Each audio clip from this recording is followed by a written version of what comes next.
हात जोडा. ओम नमो भगवते वासुदेवाय. ओम नमो वासुदेवाय. ओम नमो भगवते वासुदेवाय.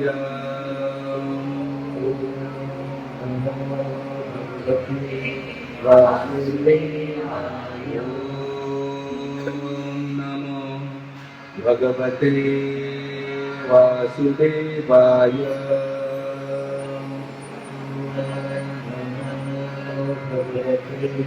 वासुदेवाय. ज्ञानतिमिरान्धस्य ज्ञानाञ्जनशलाकया चक्षुरुन्मिलितं तस्मै श्री गुरवे नमः. श्री चैतन्य मनोभीष्टं स्थापितमेन भूतले स्वयं रूपं कदामह्यं ददाति स्वपदान्तिकं. वन्देऽहं श्रीगुरु श्रीयुतापदकमलं श्रीगुरु वैष्णवाञ्चलं. श्रीरूपं साग्रजातं सहगण रघुनाथामितं तं सजीवं सावधूतं सावधूतं परिजनसहितं कृष्णचैतन्यदेवं श्रीराधां कृष्णपादां सहगणललिता श्रीविशाखान्वितां च. हे कृष्णा करुणा सिंधु दीनबन्धो जगत्पते गोपेश गोपिकान्त राधाकान्त नमोस्तुते. तप्तकाञ्चन गौराङ्गी राधे वृन्दावनेश्वरी वृषभानुसुते देवी प्रणमामि हरिप्रिये. पञ्चाकल्पतरुभ्यश्च कृपासिन्धुरेव च पतितानां पावनेभ्यो वैष्णवेभ्यो नमो नमः. जय श्री कृष्ण चैतन्य प्रभु नित्यानंद श्री अद्वैत गदाधर श्रीवासादि गौर भक्तवृंद.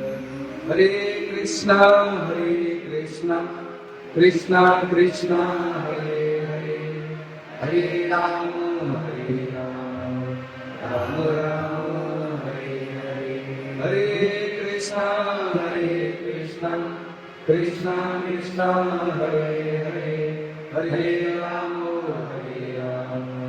राम राम हरे हरे. हरे कृष्णा कृष्णा कृष्णा हरे हरे हरे राम राम राम हरे हरे. तं पर्वती वाचालं तं बोधयति यत्कृपातमन्दे श्रीकृष्णकारणं परमानन्दमाधवं श्रीचैतन्येश्वरं. जयतां श्रुतोपङ्गो मम मन्दिरमतिर्गतिं मत्सर्वस्य पदां भोजो राधा मदनमोहनम्. हरे कृष्ण. अच्छा श्रीमद भगवत स्वागत. सत्तावी हाते सोबत तुम्ही बोलायला लागली आणि जास्त आपल्याला आभार व्यक्त करतो. त्यांनी अतिशय सुंदर हे आयोजन केले. कलियुगामध्ये लोक मोठमोठ्या पार्टी आयोजन करतात, गेट टुगेदर अरेंज करतात किंवा वेगवेगळे फेस्टिवल सेलिब्रेट करतात, पिकनिकला सुरुवात जातात. पण असे दुर्मिळ व्यक्ती असतात. भगवंत गीतेमध्ये म्हणतात करुणाम जन्मवंते ज्ञाननाम प्रकटे वासुदेव सर्वमिती सब महात्मा दुर्लभ. असे दुर्लभ परिवार आहेत. त्यांच्याकडे दोन प्रयोजन होते. एकतर ते मोठी पार्टी करून लोकांना खुश करू शकले असते, पण त्यांनी दुसरा पर्याय निवडला की म्हणजे तर की कलियुगामध्ये सगळ्यात मोठं साधन असेल भगवत प्राप्तीचं, ते भगवत नाम रूप गुण आणि लीला याचं वर्णन केले. प्रत्येक जण या कलियुगामध्ये काही ना काही ऐकण्यासाठी उत्सुक असतो. आणि जसं तो ऐकतो तशी त्याची चेतना, त्याची भावना बनते, तसा त्याचा व्यवहार बनतो. म्हणून भावकथा ऐकायला सगळे इंटरेस्ट असतात. सकाळपासून तर संध्याकाळपर्यंत आपल्या खिशामध्ये, हातामध्ये तो भावकथेच चालूच राहते. पण भागवत कथा ही कथा दुर्लभ आहे. खेळणारे आणि ऐकणारे. कारण की ते कथेमध्ये कोण येऊ शकते? तुकाराम महाराज एका म्हणून ज्याचं सुकृत आहे, बौद्ध सुकृताची जोडी म्हणून विठ्ठल आवड. बौद्ध सुकृताची जोडी,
सुकृत असल्याची कथा आवडत नाही. आणि आजचा दिवस अतिशय पावन पवित्र आहे. पद्मपुराणामध्ये म्हटलेले, जसं सूर्य निघण्याच्या पहिले सूर्याचे प्रकाश येतो, नंतर सूर्य निघतो. भगवंताची शक्तीच्या पहिले शक्ती येते, नंतर शक्तिमान येतात. तसं राधा कृष्ण, सीताराम, लक्ष्मी नारायण, तसंच भगवंत गीतेमध्ये म्हणतात मासाना मार्गशीर्ष. हे तुम्हाला एक का सांगतोय, कारण कार्तिक महिना आता याच्या पहिले होऊन गेला आहे. कार्तिक म्हणजे राधा राणीचं प्रतीक आहे आणि मार्गशीर्ष महिना म्हणजे भगवान कृष्णाचा महिना आहे. जसं राधा कृष्ण, सीताराम, लक्ष्मी नारायण, तसं कार्तिक म्हणजे रुक्मिणी कृष्ण. आणि हा जो मार्गशीर्ष महिना आहे तो कृष्ण आहे आणि कार्तिक महिना म्हणजे ते राधा राणीचं प्रतीक आहे. आणि हा मार्गशीर्ष महिन्यामध्ये भगवंताचा जो ग्रंथ नव्हे हा कोण आहे? श्रीकृष्ण. आपण आरती म्हणत असतो, ग्रंथ नव्हे हा श्रीकृष्ण आहे. आणि अशा मोक्षदा एकादशी दक्षिण भारतामध्ये तुम्ही गेला असाल, श्रीरंगम मंदिरामध्ये, कांचीपुरम मंदिरामध्ये आज वैकुंठ एकादशी म्हणून सोबतले जाते. आणि मोठा जसं महाराष्ट्रामध्ये आषाढी एकादशी असते, तसं वैकुंठ एकादशीचा महोत्सव खूप मोठ्या प्रमाणात साजरा केला जातो. आपल्या महाराष्ट्रामध्ये मोक्षदा म्हणतात आणि तिकडे वैकुंठ चतुर्थी एकादशी म्हणतात. आज वैकुंठ एकादशी, मोक्षदा एकादशी. आणि मोक्ष एकादशी मोक्ष प्राप्त करते. महाभारतामध्ये विचारलेले मोक्ष देणाऱ्या कोणत्या गोष्टी येतात? आपल्याकडे इंटरनेट 4G असतं, म्हणजे कोणाला इंटरनेटचं कनेक्ट करायचं असेल तर 4G लागतंय. तसंच भगवंताला कॉन्टॅक्ट करायचा असेल तर 4G नेटवर्क आहे. ते मला कोणतं? त्याला 4G मध्ये पहिलं जी आहे गंगा, दुसरं 4G आहे गाय, तिसरं 4G आहे गीता. आज गीता जयंती आहे. आणि चौथी 4G काय आहे? गोविंद स्मरण. या चारही गोष्टी 4Gच्या याच्यामध्ये येतात. गरुड पुराणामध्ये गरुडजीने प्रश्न विचारला भगवंताला की भगवंता एखाद्याला मोक्ष प्राप्त करायचा असेल तर काय करावं? भगवंतांनी 4G सांगितलेली. आणि महाभारतामध्ये सुद्धा ही 4G सांगितलेली. म्हणून आज त्या 4G मधल्या दोन गोष्टी आपल्याकडे, गोविंद आहे, भागवत आहे, गीता आहे. आणि गंगा, आपण जेव्हा कलश स्थापन करतो त्या कलशामध्ये पाणी स्थापित केले जाते. तर सप्त नद्यांचा निवास असतो. उत्तर भारतामध्ये जातात त्या माऊली कलश घेऊन जातात का, तर सप्त नद्याचं ते प्रतीक म्हणून वाहतात. आणि अशा मोक्षात एकादशी दिवशी आपण श्रीमद भागवताचे श्रवण करतो. म्हणून श्रीमद भागवत ऐकताना आपलं चित्त, आपलं मन आपली बुद्धी भगवत कथेमध्ये तल्लीनता असली पाहिजे. बरेच लोक कथेमध्ये बसतात एक फॉर्मॅलिटी म्हणून बसतात, किंवा घरी वेळ जात नाही, मोबाईल मध्ये आपल्याला काही आवडत नाही, चला भाऊ काही गोष्टी ऐकायला. भागवत कथा ऐकताना जसं कोर्टामध्ये एखादा जज जेव्हा त्याचं फायनल स्टेटमेंट देतो, तर कैदी कसा ध्यानपूर्वक ऐकत असतो, तसंच आपण या भौतिक जगात कैद झालेलो आहे. इंद्रिया भोगामध्ये अधीन, काम क्रोध लोभाचे अधीन झालेलो आहे. याच्यातून मुक्त करण्यासाठी फायनल स्टेटमेंट म्हणजे भागवत ग्रंथ आहे. आणि याला आपण जर ध्यानपूर्वक श्रवण केलं तर ह्या जन्मातच आपल्याला भगवत प्राप्ती होती. लोक वर्षानुवर्षे भागवत कथा ऐकतात. महाराज लोकांच्या जीवनात फरक पडला नाही, ऐकण्याच्या जीवनात फरक पडला नाही. महाराज लोकांना दक्षिणाचं पडलंय आणि श्रोत्यांना पुण्याचं आणि टाइमपासचं पडलंय. मी थोडा स्पष्ट बोलणारा व्यक्ती, तर मी कोणाच्या आधी मी जे तुम्ही येणाऱ्या 7 दिवसांमध्ये माझ्याकडून मनोरंजनाची अपेक्षा नका ठेवू. मी भागवत भगवद्गीता रामायणाचं सोडून तुम्हाला संसाराच्या गप्पा, संसारात सासू सुनाच्या कथा, जोक मी माझ्याकडून अपेक्षा ठेवूच नका. मी प्युअर देईन. ऑलरेडी 7 दिवसामध्ये 2 घंट्यामध्ये कथा काय होते, कारण ती माझ्या गुरुनं शिकवलेली. तू जर लोकांना फसविशील भगवंत तुला फसविते. म्हणून हा भागवत ग्रंथ ऐकला पाहिजे, श्रवण केलं पाहिजे. जेवढं तुम्ही हे श्रवण करता तेवढं तुमच्या चित्तामध्ये, तुमच्या हृदयामध्ये आणि तुमच्या बुद्धीमध्ये भगवंत समाविष्ट होते. आणि हा भागवत ग्रंथाचं भवकथापासून आपल्याला कृष्ण कथा आणि भगवत धामाची कथा ऐकली पाहिजे. येणाऱ्या 7 दिवसामध्ये आपण काय ऐकणार? भगवंताच्या नाम रूप गुण लीला, त्यांनी भक्तांसोबत केलेल्या 4 संबंध, त्याच्यानंतर या सृष्टीचं वर्णन, ईश्वर, जीव, काळ, कर्म, प्रकृती, हे भगवद्गीतेचे 5 विषय आणि भागवताचे 10 विषय. म्हणून भगवंताच्या कथेमध्ये 2 गोष्टी प्रामुख्याने आपल्याला जाणवतात. मग एक म्हणजे भागवताची महानता आणि दुसरी मधुरता. जोपर्यंत तुम्हाला महानता कळणार नाही तोपर्यंत मधुरतेमध्ये रस येत नाही. म्हणून पहिला दुसरा स्कंद आहे की भगवंताच्या महानतेचं वर्णन करते, आणि 10वा स्कंद हे भगवंताच्या मधुरतेचं वर्णन करते. आणि ह्या भागवत कथा जेव्हा आपण श्रवण करतो, त्याचं मनन करतो, निधिध्यासनम करतो, तर जीवनाची परिपूर्णता होती. म्हणून या जीवनामध्ये सुख विकत घेता येत नाही आणि दुःख विकता येत नाही. दुःखाची किती जाहिरात केली की कस्टमर भेटत नाही. म्हणून ह्या वास्तविक जीवनामध्ये तुम्ही वयानं खूप मोठे आहेत माझ्यापेक्षा, ज्ञानवृद्ध, वयोवृद्ध, तुम्ही संसारातल्या सगळ्या भोग भोगले, जीवनातले सगळे अनुभव घेतले. वास्तविक तुम्हाला सुख किती भेटले विचार करा. आपण वस्तूमध्ये, व्यक्तीमध्ये सुख बघतो, पण ते सुख टेम्पररी असते. त्या सुखावर दुःख सुद्धा येते, मानसिक ताणतणाव येत असतो. पण भागवत कथा अशी आहे, निरंतर आपल्याला आनंद सुख प्रदान करीत असते. याच्यामध्ये पण डुबकी लावतंय, त्या भौतिक संसाराच्या सुखामध्ये तो कधीच तल्लीन होत नाही. आम्ही वयाच्या 22 वर्षी मंदिरामध्ये IIT, MTech, BTech झालेले वेडे आहेत का? काही कामं धंदे नव्हते कामाला. का बरं? जीवनात पाहिलं चिंगम सारख्या संसारातलं सुख आहे. कसं चिंगम पाहिलं तर खूप छान वाटते. नंतर लोक बबल्स फोडतात. आता मी गाडीत येताना बघत गेलो. कसं आहे, संसारात सुख आहे, पण अध्यात्माचं, भगवंताच्या भक्तीचं सुख निरंतर राहते. ते कधी थांबत नाही, ते कोणत्या गोष्टीवर आधारित नाहीये, ते केवळ भगवंताच आहे. कारण भगवंत आनंद घन आहे, त्याच्यातून सुख, समाधान, शांती भेटते जी भौतिक संसारात भेटू शकत नाही. आणि ते आनंद येणाऱ्या 7 दिवसामध्ये आपल्याला प्राप्त करायचं. म्हणून आपण 3 तासामध्ये आपले मोबाईल सायलेंट करून ठेवा. आपल्या मनामध्ये काही विचार असेल, चपलाबरोबर तिथं सोडून यायची. आपण नाही का आपलं मन आणि आपली बुद्धी कथेमध्ये तल्लीन केली पाहिजे.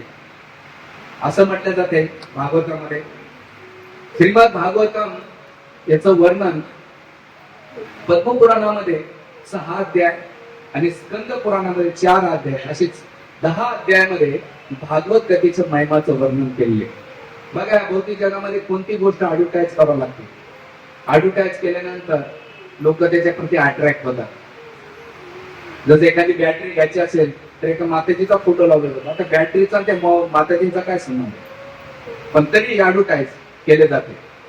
तसं भागवत कथा ही ऍडव्हर्टाईज म्हणजे त्याच्याप्रती आकर्षण आणि आपली चेतना काय असली पाहिजे कथेमध्ये याचं वर्णन केले जाते. बऱ्याच वेळा कथाकार काय करतो, वेळ मारून न्यायचं काम करतो. आपल्याला वेळ न्यायचं नाही. कथा श्रोता आणि वक्ता याच्या दोघांचं शुद्धीकरणाचं माध्यम आहे.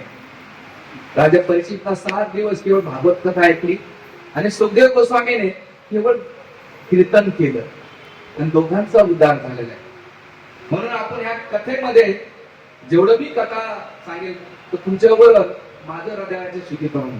मी कथा तुमच्यासाठी सांगत नाही, कथा मी माझ्या हृदयाच्या शुद्धीकरणासाठी सांगतो. आणि त्याच्यातून तुम्हाला माध्यम लाभ भेटला तर आणखीनच उपयोग. आणि मी तर कधीतरी म्हणतो, वक्त्यापेक्षा श्रोता खूप चांगला असतो. तर रेडीमेड लीड विकून जाते, बसल्या बसल्या त्याला काहीच नाही. पण त्याला एकच गोष्ट सगळ्यात, तिची झोप सोडायची असते. तर काही जसं एक म्हातारी मला भेटली पुण्यामध्ये नाशिकमध्ये कथा करत होतो. आणि कथा झाल्यानंतर ती एवढी आनंद झाली, म्हणजे महाराज काय सांगू, मला आज आनंद झाला. काय झालं, म्हणजे मी नाशिकमध्ये ट्रीटमेंट केली, फरक नाही पडला. मुंबईमध्ये ट्रीटमेंट केली, फरक नाही पडला. माझ्या मुलाबरोबर मी युकेला गेले, ट्रीटमेंट केली, फरक नाही पडला.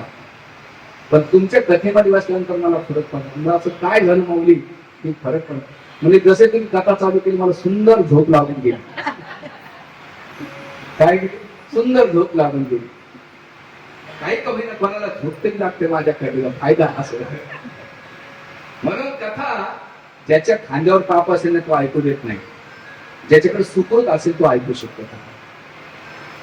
म्हणून भागवत कथाचं महिमा पद्म पुराणामध्ये दिलेलं आहे. आणि सौनकादी ऋषी याचं वर्णन, सूत गोस्वामी आणि सौनकादी 88,000 ऋषी नैमिषारण्यामध्ये बसले होते. आणि त्यांनी एक मोठा यज्ञ आयोजित केला. त्या यज्ञामध्ये ते यज्ञातून जी धूर उठत होता, त्यांचे डोळे नाही का अश्रूच्या धारा वाहत होत्या, डोळे दिपून जात होते. त्यांनी पाहिलं कलियुगामध्ये मोठा यज्ञ चालू आहे, पण याच्यातून निष्कर्ष होता हजारो वर्षापासून चालू आहे, करायचं तर काय करायचं. त्यावेळी सूत गोस्वामी आले आणि आल्यानंतर त्या सूत गोस्वामीला आसनस्थ केला. सूत गोस्वामी कोण होते, उग्र स्वभाव म्हणतात, रोमहर्षण सूताचे पुत्र होते.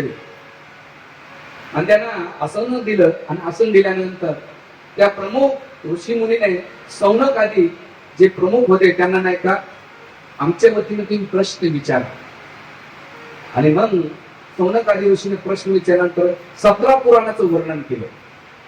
त्याच्यामध्ये 6 सत्वगुणाचे, 6 रजोगुणाचे आणि 6 तमोगुणाचे. कारण तिथं जे 88,000 ऋषी होते ते वेगळ्या कॅटेगरीचे बसलेले होते. आणि एवढं पुराण केल्यानंतर सौनकादी ऋषी प्रश्न विचारतात की आता तुम्ही गीताचं पण वर्णन केलेलं आहे, याचं वर्णन कुठे केलं तुम्ही. ते म्हणतात की एकदा कैलास लोकांमध्ये माता पार्वतीने प्रश्न विचारला भोलेनाथांना की तुम्ही गीताबद्दल एवढं ऐकलं, आता मला भागवत ऐकायचं. तर तिथली कथा आता सौनकादी ऋषी सूत गोस्वामीला प्रश्न विचारतात आणि सूत गोस्वामी निरंतर कथा सांगतात. आणि गीता संपल्यानंतर गीतेचा शेवटचा श्लोक आहे, सर्व धर्मान् परित्यज्य मामेकं शरणं व्रज अहं तं सर्व पापेभ्यो मोक्षामि मा शुच. सर्व धर्माचा त्याग कर, मला शरण ये, मी तुला सर्व पापातून मुक्त करीन.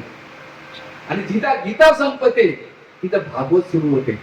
आज गीता एकादशी आहे, आपलं गीता जयंती आहे आणि भागवत सुरू होते.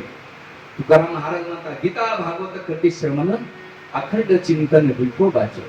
हा तिन्ही गोष्टी होत्या तुकाराम महाराजांच्या म्हणूनुसार. जेव्हा माताजी मला ऊन आला म्हणजे प्रभूजी आम्ही 3 तारीखी बदलल्या, म्हणजे पहिल्या शेवटच्या आठवड्यामध्ये, दुसऱ्या आठवड्यामध्ये, तिसऱ्या आठवड्यानंतर म्हणून माताजी पहिला आठवडा माझ्याकडे आहे, बाकी 3 आठवडे माझ्याकडे आहे. आणि जेव्हा मी एकादशी पाहिली म्हणलं वा सोने पे सुहा, हा 4 चांद लागलेले.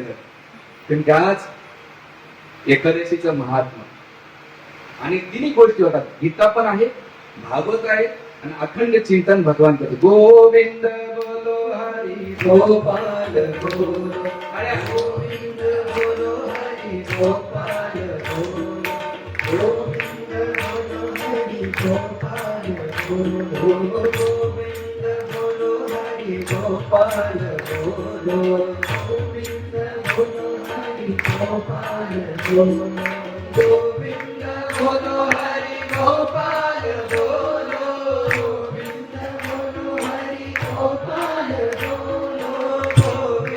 बोलो हरि गोपाल बोलो, गोविंद बोलो हरि गोपाल बोलो, राधा रमण हरि गोविंद बोलो, राधा रमण हरि गोविंद बोलो, गोविंद बोलो हरि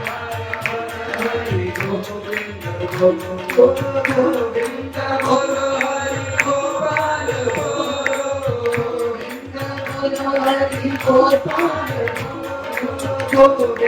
बोलो हरि गोपाल बोलो, गोविंद बोलो हरि गोपाल बोलो, राधा रमण हरि गोविंद बोलो, राधा रमण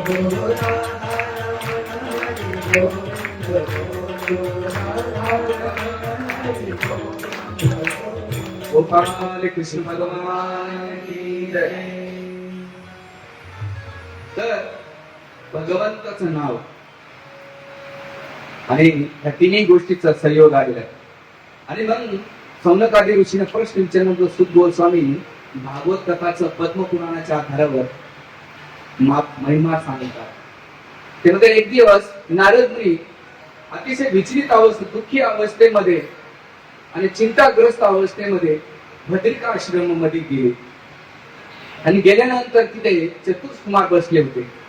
जसं चतुर्कुमाराने नारद मुनीला पाहिलं आणि पाहिल्यानंतर दोघांनी गुरुबंधू, पण ब्रह्माजीपासून दोघांचा जन्म झाले, भाऊ पण होते. चतुर्कुमाराने प्रश्न विचारला नारद मुनीला, हे नारद मुनी, एक वैरागी असून भगवंताचे निरंतर भक्त असून तुम्ही चिंताग्रस्त अवस्थेमध्ये का आहे? तुमच्या चिंताचं कारण काय? चिंता ती ग्रस्ताला असते, साधू संतांना तर चिंता नसते. तुमच्या चेहऱ्यावर सुद्धा चिंता दिसते, याचं कारण काय?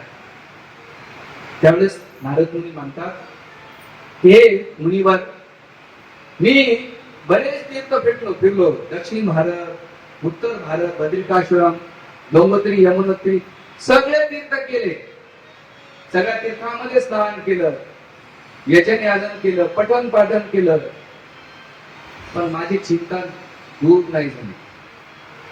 त्यावेळेस मुनीवर विचारतात की राजन, हे नारद मुनी, तुमच्या चिंताचं कारण काय? तुम्ही अशा अवस्थेमध्ये का राहिले? त्यावेळेस नारद मुनी म्हणतात की कलियुग अतिशय असत्य, कपटी, आळशी, दंभ या गोष्टी भरलेल्या आहेत, हिपोक्रेसी, असे खूप कलियुगाचं विस्तृत वर्णन नारद मुनी सांगतात. आणि या कलियुगामध्ये सगळे लोक मिथ्याचारामध्ये फसलेले, भगवंताच्या भक्तीमध्ये कोणाला रस नाहीये. भगवंताची भक्ती लोक करतात, पण ते उंबरठ्याच्या बाहेर, उंबरठ्याच्या आतमध्ये नाही. लोकांना ज्ञान ऐकायला आवडतं, पण जीवनात पालन करायला कोणालाच आवडत नाही. वाक्य काय आहे? ज्ञान तुला काय काय? लोक ज्ञान घेत आहेत, पण परिवर्तन कोणातच होत नाही, आतमध्ये उतरू देत नाही. ते ज्ञान वरची वर ठेवतात. ज्ञान हे बघा, लोक वर्षानुवर्षे ऐकतात, कोणाच्या जीवनात काय परिवर्तन झाले? कथा कीर्तनाला तर भरपूर होतात. आणि अशा कलियुगामध्ये नारद मुनी म्हणतात की मी एक दिवस फिरता फिरता वृंदावन धामामध्ये गेलो. गेल्यानंतर तिथे एक सुंदर नवतरुणी पाहिली. तिचं सौंदर्य अतिशय सुंदर होतं. तिच्या आजूबाजूला असलेल्या स्त्रिया पण त्या सुंदर होत्या. त्यांचे डोळे, त्यांचे ओठ, त्यांचं सौंदर्याचं वर्णन नारद मुनी कुमारांना करतात. म्हणतात, मुनिवर, एक दृश्य मी पाहिलं. तिची सुंदर नवचैतन्य असलेली स्त्री, तिचे 2 पुत्र ज्ञान आणि वैराग्य ते विशुद्ध अवस्थेमध्ये पडलेले होते. आणि मी जेव्हा तिला विचारलं की हे सुंदर स्त्री, तुझा परिचय काय, तू इथे कशासाठी आलेली, आणि तू तरुण दिसते पण तुझे 2 पुत्र जे आहेत ते अतिशय वृद्ध अवस्थेमध्ये, याचं कारण काय? त्यावेळेस ती सुंदर स्त्री म्हणती, अहम भक्ती ख्याता, की हे मुनी, मी भक्ती देवी आहे आणि माझे जे 2 पुत्र आहेत त्यांचं नाव आहे ज्ञान आणि वैराग्य. माझा जन्म द्रविड देशामध्ये झाला आणि द्रविड देशामध्ये जन्म झाल्यानंतर कर्नाटकमध्ये माझी थोडीशी वाढ झाली. महाराष्ट्रामध्ये महाराष्ट्राच्या भूमीमध्ये चंद्रभागेच्या तटावर थोडी थोडी उत्पन्न भक्ती वाढत गेली आणि गुजरातमध्ये जीर्ण अवस्थेमध्ये गेली. कारण तिथे पाखंड पाप खूप वाढलेले, अपसंप्रदाय खूप वाढलेले. धर्माच्या नावाने लोक धर्माच्या नावाने कपडे भगवे घालतात, पाखंडाच्या नावाने भक्ती सांगतात, पण भगवंताकडे ते नेत नका, ते स्वतःमध्ये लावून देतात, भगवंतापासून दूर करतात. म्हणून साधूचं काम आहे की साधकांना भगवंताच्या सेवेत लावून, ना तर व्यक्तिगत सेवेमध्ये. बऱ्याच वेळा साधू आपल्याला केले चपाटे जमा करीत असतात, पण साधूचं काम ते नाही. जसं ब्राह्मण पुरोहित असतो, तो लग्न लावताना नवरी नवरदेवाच्या अधीन पडतो. नवरीला घेऊन फिरायला लागला तर लोक मारतील ना, तर त्याचं काम आहे नवरीला घेणं आणि नवरदेवाच्या अधीन करणं. तसंच ब्राह्मण म्हणजे पुरोहित या शब्दाचा अर्थ, जो गुरु वर्ग आहे, जो साधक आहे, साधू आहे, त्या साधकाला भगवंताच्या सेवेत लावलं पाहिजे, भगवंताच्या भक्तीमध्ये लावलं पाहिजे, हे साधूचं काम आहे. म्हणून साधू आणि डॉक्टरांनी कधीच कॉम्प्रोमाइज नाही केलं पाहिजे. त्यांना स्पष्ट शास्त्राच्या दृष्टिकोनातून ज्ञान दिलं पाहिजे, तोंड चपडेपणा नसला पाहिजे. त्याचा जे आहे ते दिलंच पाहिजे. आणि अशा प्रकारे भक्तिदेवी सांगू लागली की कलियुगामध्ये असे प्रकारचे झाल्यानंतर मी सगळीकडे फिरले आणि वृंदावनमध्ये आल्यानंतर थोडं किंचित माझे मुलं उठायचे, पुन्हा झोपी जायचे. मग हे मुनिवर, तुम्ही भगवंताचे अनन्य भक्त आहेत, हरीचे दास आहात, आणि माझे 2 मुलं आहेत, त्यांना तुम्ही सजीव करा, त्यांना उत्साह प्रदान करा. आणि त्यावेळेस नारद मुनी त्या 2 पुत्रांना वेद, उपवेद, 18 पुराण, 108 उपनिषद, त्या सगळं सूत्र, ब्रह्मसूत्र, आणखीन तर्कशास्त्र, न्यायशास्त्र, कर्ममीमांस, भरपूर काय ज्ञान दिलं. गीता पण ऐकवली, पण गीता ऐकल्यानंतर किंचित त्यांना नाही का थोडासा जीव येत होता, पण काही फरक पडला नाही. आणि हे केल्यानंतर दाबून नारदने हलवत होते त्या 2 पुत्राला, पण अजिबात होत नव्हते. आचार्य वर्ग वर्णन करतात की जेव्हा तुम्ही भक्ती करता, तुमच्या भक्तीचं पहिलं लक्षण आहे ज्ञान आणि वैराग्य आलं पाहिजे. भक्ती करीत असताना ज्ञान आणि वैराग्य. ज्ञान कोणतं? शाळे कॉलेजचं नाही, की पोट भरण्यासाठी. या जगाची वास्तविक स्थिती, मी कोण आहे, माझा भगवंताची काय संबंध आहे, जन्माच्या पहिले होतो कुठे, मृत्यूनंतर जाणार कुठे, हा संसारात मी माझा म्हणतोय. जन्माचे पहिले याचे संबंध नव्हते, मृत्यूनंतर माझे संबंध नसणार आहे, माझं वास्तविक स्वरूप काय, असे प्रश्न विचारले पाहिजे. मग वेदांत ब्रह्मसूत्राचं पहिलं वाक्य अथोवत बरोबर जिज्ञासा, की त्याने जिज्ञासा केली पाहिजे. गुरुकडे जाऊन, शास्त्राकडे जाऊन ती जिज्ञासा केली पाहिजे.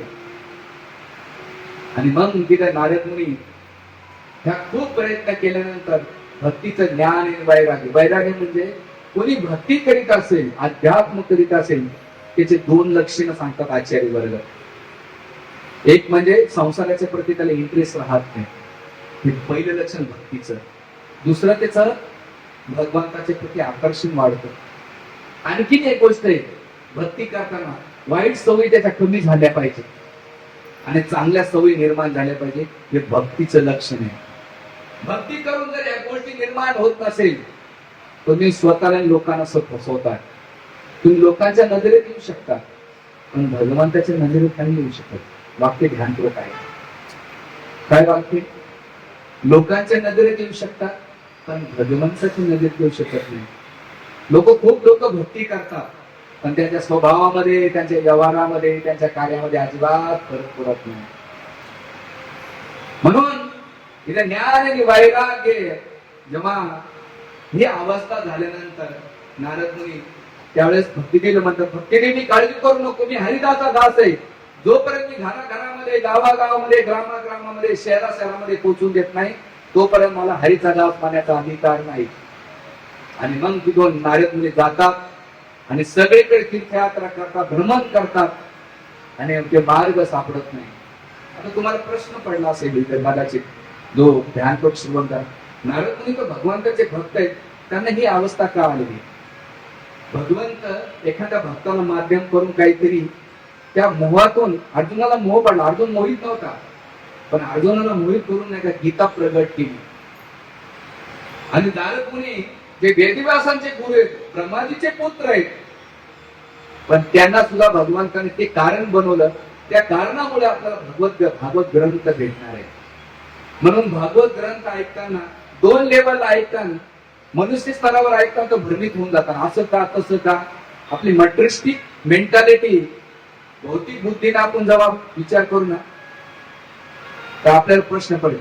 पण दैवी स्तरावर बघता तर तुम्हाला त्याचा दृष्टिकोन समजेल. म्हणजे शास्त्र समजताना 3 स्तरावर पाहिलं पाहिजे.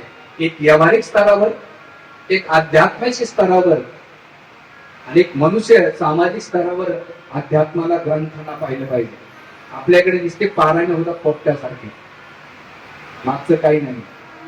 त्याला 3 अर्थ, ग्रंथ, अध्यात्म म्हणजे दैनंदिन जीवनामध्ये, आपल्या व्यवहारामध्ये त्याचा उपयोग झाला पाहिजे. तेव्हा अध्यात्माचं खरं लक्षण. खूप डीप बोलण्यासारखं, वेळ खूप कमी असतो आपल्या. 2 तासामध्ये कथा काय होणार आहे? हा, श्रीमद भागवतामध्ये 335 अध्याय आहे, 12 स्कंद आहेत, 18,000 श्लोकांचं वर्णन केलेलं आहे. आणि मग इथे नारद मुनी जातात आणि म्हणतात, हे कुमारांनो, मी सगळं फिरून आलोय, मला ह्या भक्तिदेवीचे 2 पुत्र आहेत, त्यांना सजीव करायचं, मला ते वर्णन करा. त्यावेळेस कुमार म्हणतात, बसा मुनीवर, काळजी करू नका, चिंता करू नका.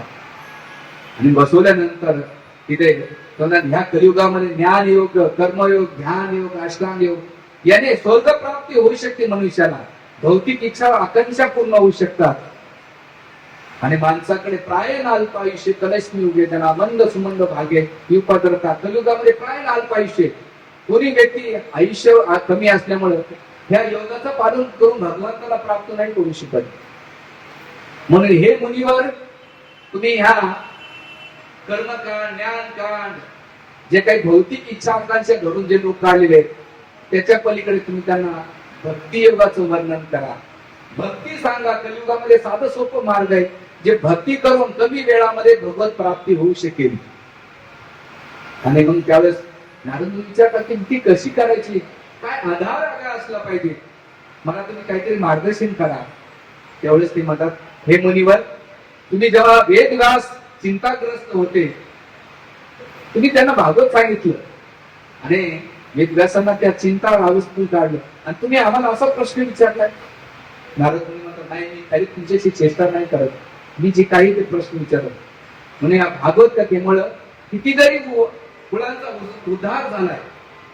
जो प्रल्हाद होता तो असुर प्रल्हाद होता, पण आईच्या गर्भात ऐकल्यानंतर त्याला भगवत प्राप्ती झाली.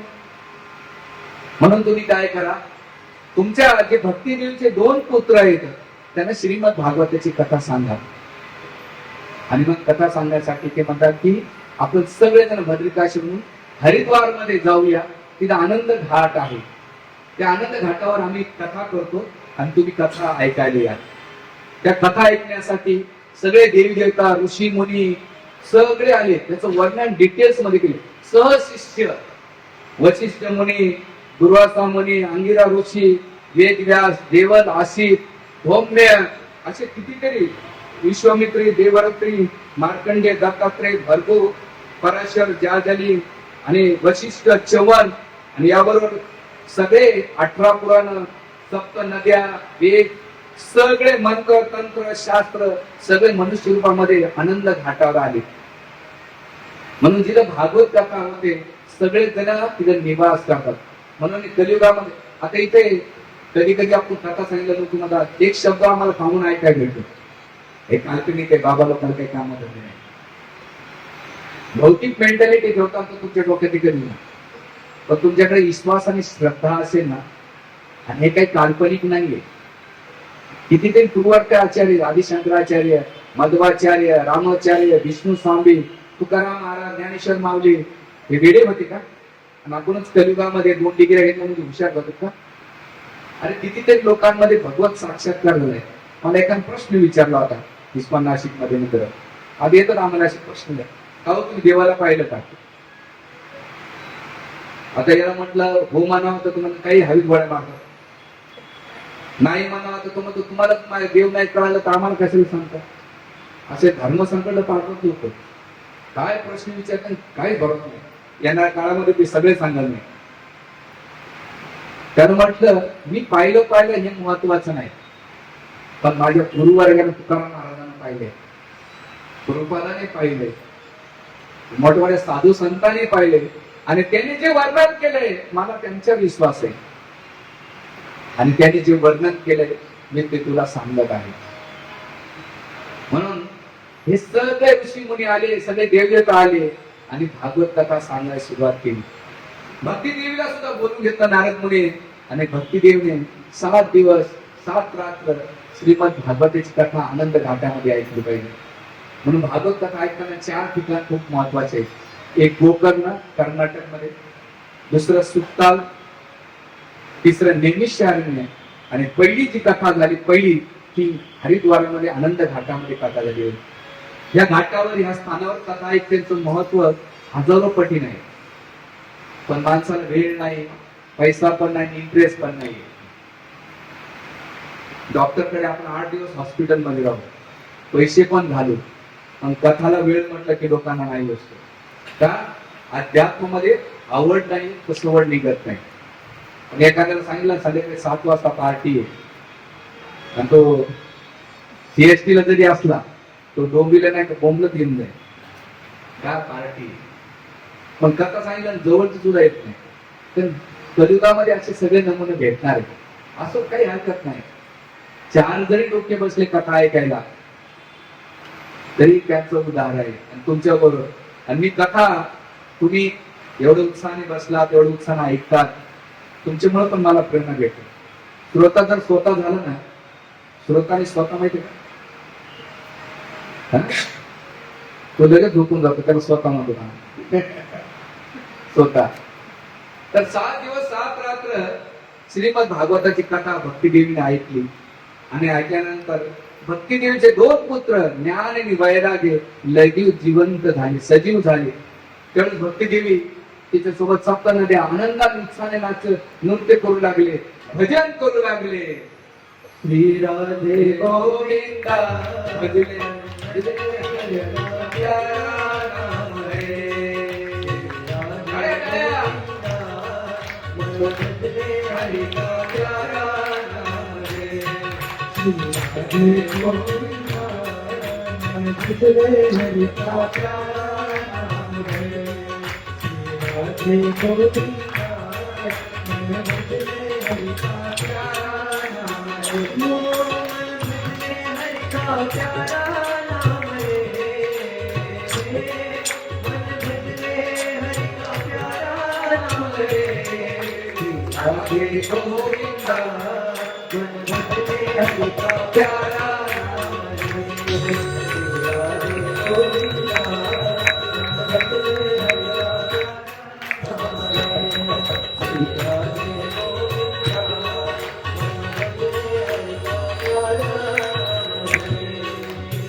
गोपाल कृष्ण भगवान जय.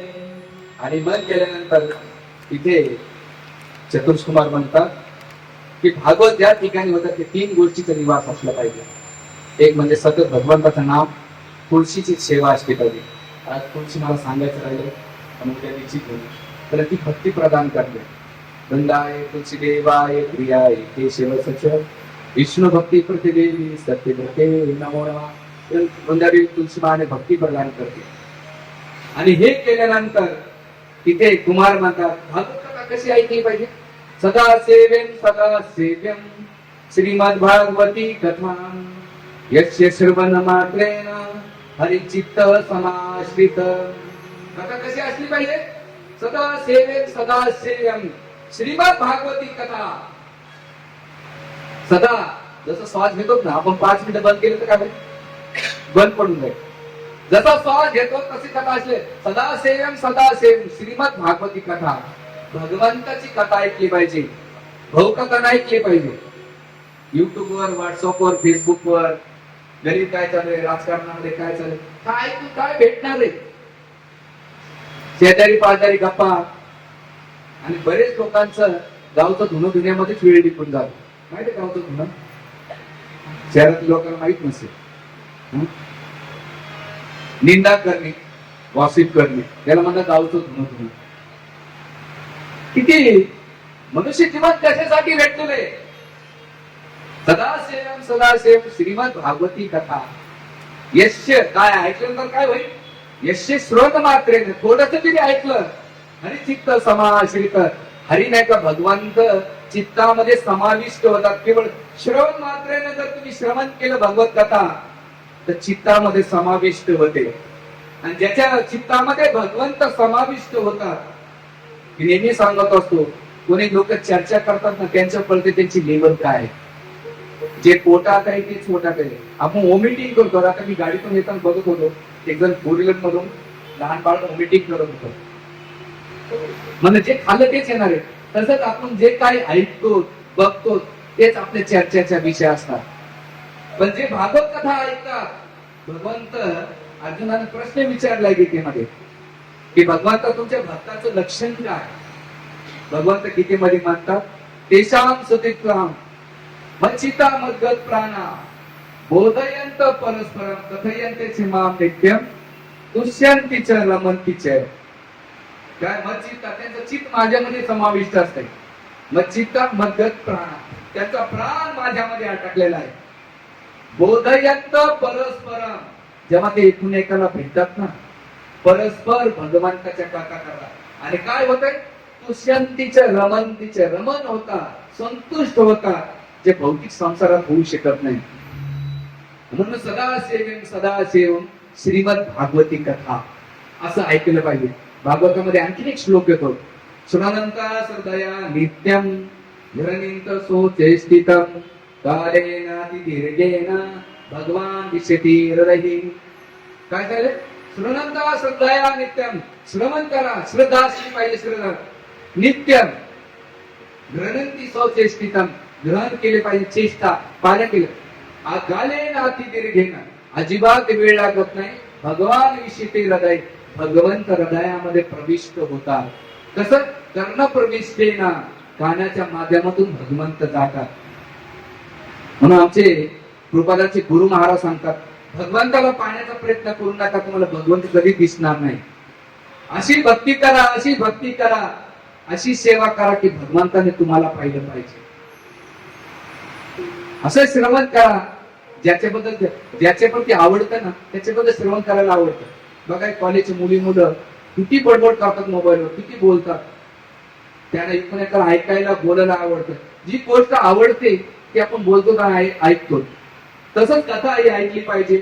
आणि ती कथा ऐकल्यानं नारद मुनी एवढे संतुष्ट झाले, भक्तीदेवी प्रसन्न झाले. आणि झाल्यानंतर तिथे नारद मुनी प्रश्न विचारतात कुमारांना, अहो तुम्ही तर सांगितलं पण जे पतित आहेत, दीनहीन आहेत, अशा लोकांना भागवत कथेचा काही फायदा आहे का, लाभ आहे का? तिथे चतुर्थ कुमार म्हणतात, कथा ऐकणाऱ्यामध्ये दोन कॅटेगरी येतात, एक धनार्थी, एक कृष्णार्थी. जे कोणी पुण्य काम कर्म, मला पुण्य भेटावं, मला भौतिक इच्छा पूर्ण व्हावं किंवा माझ्या इच्छा आकांक्षा व्हावा, त्या हेतून ते भागवत कथेमध्ये बसलेले असतात. किंवा मला हे यज्ञ केल्यानंतर माझ्या ह्या इच्छा पूर्ण व्हावा. कारण भागवतामध्ये धर्म अर्थ काम मोक्षाचं वर्णन आहे. धर्म अर्थ काम मोक्ष जर ऐकायचं असेल तर महाभारताचं आहे. पण भागवतामध्ये पंचम पुरुषार्थ, भगवंताच्या प्रती प्रेम कसं विकसित केलं पाहिजे याचं वर्णन आहे. मग दुसरी कॅटेगरी सांगतात कृष्ण आरती, भगवत आरती. कथेमध्ये बसल्यानंतर धन आरतीपेक्षा कृष्ण आरती असलं पाहिजे की मला या कथेतून भगवंत भेटले पाहिजे. कृष्णा, विठ्ठला, पांडुरंगा, तुम्ही मला द्या. संसारातून तुम्ही मला सगळं प्रदान केलेलं आहे, पण तुम्ही कधी भेटणार, ही भावना आपण कथेमध्ये असली पाहिजे माझ्या बापांनो. आणि या भावनेला आपण कथा ऐकली पाहिजे. आणि मला की हे नारद मुनी, हे दोन कॅटेगरीचे लोक ऐकल्यानंतर त्या पतित पापी दुराचारी दंभी याभिचारी अशा लोकांचा सुद्धा उद्धार करते. हे काही साधारण ग्रंथ नाही. सर्व वेदांत सारणी श्रीमद भागवती कथा सगळ्या वेदाचा सार म्हणजे भागवत ग्रंथ आहे. म्हणून हे मुनिवर याचा मी एक उपाख्यान सांगतो. एक तुंगभद्रा नदीच्या काठी आत्मदेव नावाचे ब्राह्मण राहत होते. अतिशय सज्जनशील होते, वेद संपन्न होते, भगवंताच्या भक्तीमध्ये तल्लीन होते, कोण्या गोष्टीची इच्छा आकांक्षा नव्हती. त्याच्या जीवनामध्ये ऐश्वर होतं, समृद्धी होती, यश होतं, प्रसिद्धी होती, सगळ्या गोष्टी होत्या. पण त्याच्या जीवनामध्ये एक गोष्टीची कमी होती, ती म्हणजे पुत्र नव्हता. आणि त्याची पत्नी होती, तिचं नाव होतं धुंदुली. आणि ही पत्नी उलटा वाईट स्वभावाची, अतिशय कपट दंभी, नेहमी बडबड करण्यामध्ये, प्रजल्प निंदा करण्यामध्ये तिचा वेळ निघून जायचा. आणि अख्खा दिवसभर हा ब्राह्मणाचा स्वभाव भगवत भक्तीचा होता आणि याच्या पत्नीचा स्वभाव एकदम उलटा स्वभावाची होती. आत्मदेव जे सांगायचे ते उलट करायची. आणि असं केल्यानंतर आत्मदेवाला नाही का एक इच्छा होती. काय होती? माझ्याकडे सगळं काय, पुत्र नसल्यामुळे त्याच्या जीवनामध्ये शास्त्रामध्ये सांगितले पुत्र नसेल, पुत्री नसेल तर ग्रह कसं शून्य म्हटलेले. आणि ते नसल्यामुळं ते ब्राह्मणदेव नेहमी दुःखी राहायचे. आचार्य नेहमी सांगतात जीवन कधीच परफेक्ट नसणार आहे. भगवंत तुमच्या जीवनात कधीच परिपूर्ण ठेवू शकत नाही. ह्या जीवनात कोणीच परफेक्ट नाही. नवरा न बायको न परिवार न समाज न इच्छा आकांक्षा कधीच परिपूर्ण नसू शकतात. या जगात जीवनात परफेक्ट कोणी असेल ना, चपलाचा जोड 8 नंबर 9 नंबर 10 नंबर. आपण परफेक्ट नाहीये आणि भगवंत आपल्याला परफेक्ट देऊ शकत नाही, तर आपण परफेक्ट नाहीच आहे. म्हणून इथे परफेक्शन भगवंत तुमच्या जीवनात काही नाही काही कमी ठेवू शकत. इथे असं म्हणून कोणी म्हणू शकत नाही हात वरती करा माझं जीवन परिपूर्ण आहे, त्याचे पाय धुवून नाही नसू शकत. भगवंताच्या जीवनामध्ये काही ना काही कमी ठेवून देते. आणि हे आत्मदेव ब्राह्मण पुत्र नसल्यामुळं दुःखी होता, चिंताग्रस्त होता. त्याला असं वाटत माझं ग्रह व्यर्थ आहे, काय करू. आणि म्हटलं एक दिवस आता मी जीवनात काही अर्थ नाही, आत्महत्या करण्यासाठी तो एका नदीच्या काठी जातो. त्यावेळेस संन्यासी भेटतो आणि संन्यासी भेटल्यानंतर दंडवत करतो. आणि ते संन्यासी विचारतात अरे ब्राह्मण देवता तुमच्या दुःखाचं संकटाचं कारण काय, तुम्ही असं खिन्न अवस्थेमध्ये काय आहे. जे लोक खिन्न आणि चिंताग्रस्त असतात ते नेहमी त्यांचा चेहरा सुकलेला असतो. आम्हाला लोक म्हणतात का महाराज तुम्ही कोणत्या चक्कीचा आटा खाता, तुम्ही असे टवटवीत राहत. मला आम्ही दुनियाचं टेन्शन घेतच नाही. आम्ही कोणाला बांधील नाही, कोणाचा ठेका घेतला नाही. कोणाच्या जीवनातले प्रॉब्लेम काही सॉल्व्ह करू शकत नाही. कोणाच्या समाचार आई बापा करू शकत नाही, मुलं करू शकत नाही. तुम्ही कोणाचा काय प्रॉब्लेम सॉल्व्ह करू शकता. नवरा बायको सोबत झोपलेले असतात पण सकाळी हार्ट अटॅक नवरा गेलेला असतो. कोणाच्या जीवनातले काय प्रॉब्लेम, आई मुलीच्या शेजारी जाऊ शकते, मुलगी आईच्या शेजारी हॉस्पिटलमध्ये, पण दोघांना सलाईन लावण्याचं त्यांची त्यांना दुःख भोगावं लागते. या जीवनातलं दुःख कोणी कोणाचं वाटून घेऊ शकत नाही. तर आपण नाही का हे संबंध आहेत ना टेम्पररी आहेत. असं विषय खूप विषयांतर होतोय. सांगण्याचा मुद्दा असा आहे इथे हा धुंदुली ब्राह्मण देवता म्हणजे दुःखाचं कारण नाही, ते म्हणजे मला पुत्र नाही. तेवढेच ते दुसरं संन्यासी म्हणतात अरे ब्राह्मण तुझ्या 7 जन्मामध्ये तुझ्या ललाट मध्ये पुत्र प्राप्तीच नाहीये. ते म्हणतात की वैराग्य घे, भगवंताच्या भक्तीमध्ये तल्लीन हो, या जीवनात सगळ्यात सर्वोच्च आनंद भेटल. कुठं तुला बाळाच्या नादी लागतो. अरे याच्या पहिले चित्रकूट महाराजांनी पुत्र केला पण त्याला हर्ष आणि शोक भेटला, आनंद झाला, दुःख पण भेटलं, त्यामुळे सगळं सोडून दे. आत्मदेव ब्राह्मण म्हटले तुमचं ज्ञान मला काही पल्ले पडत नाही. तुम्ही 6 जन्माचं जाणू शकता, तुम्ही मला एक पुत्र का देऊ शकत नाही. हे ज्ञान मला कोरड आहे आणि या ज्ञानाचा मला फरक पडणार नाही.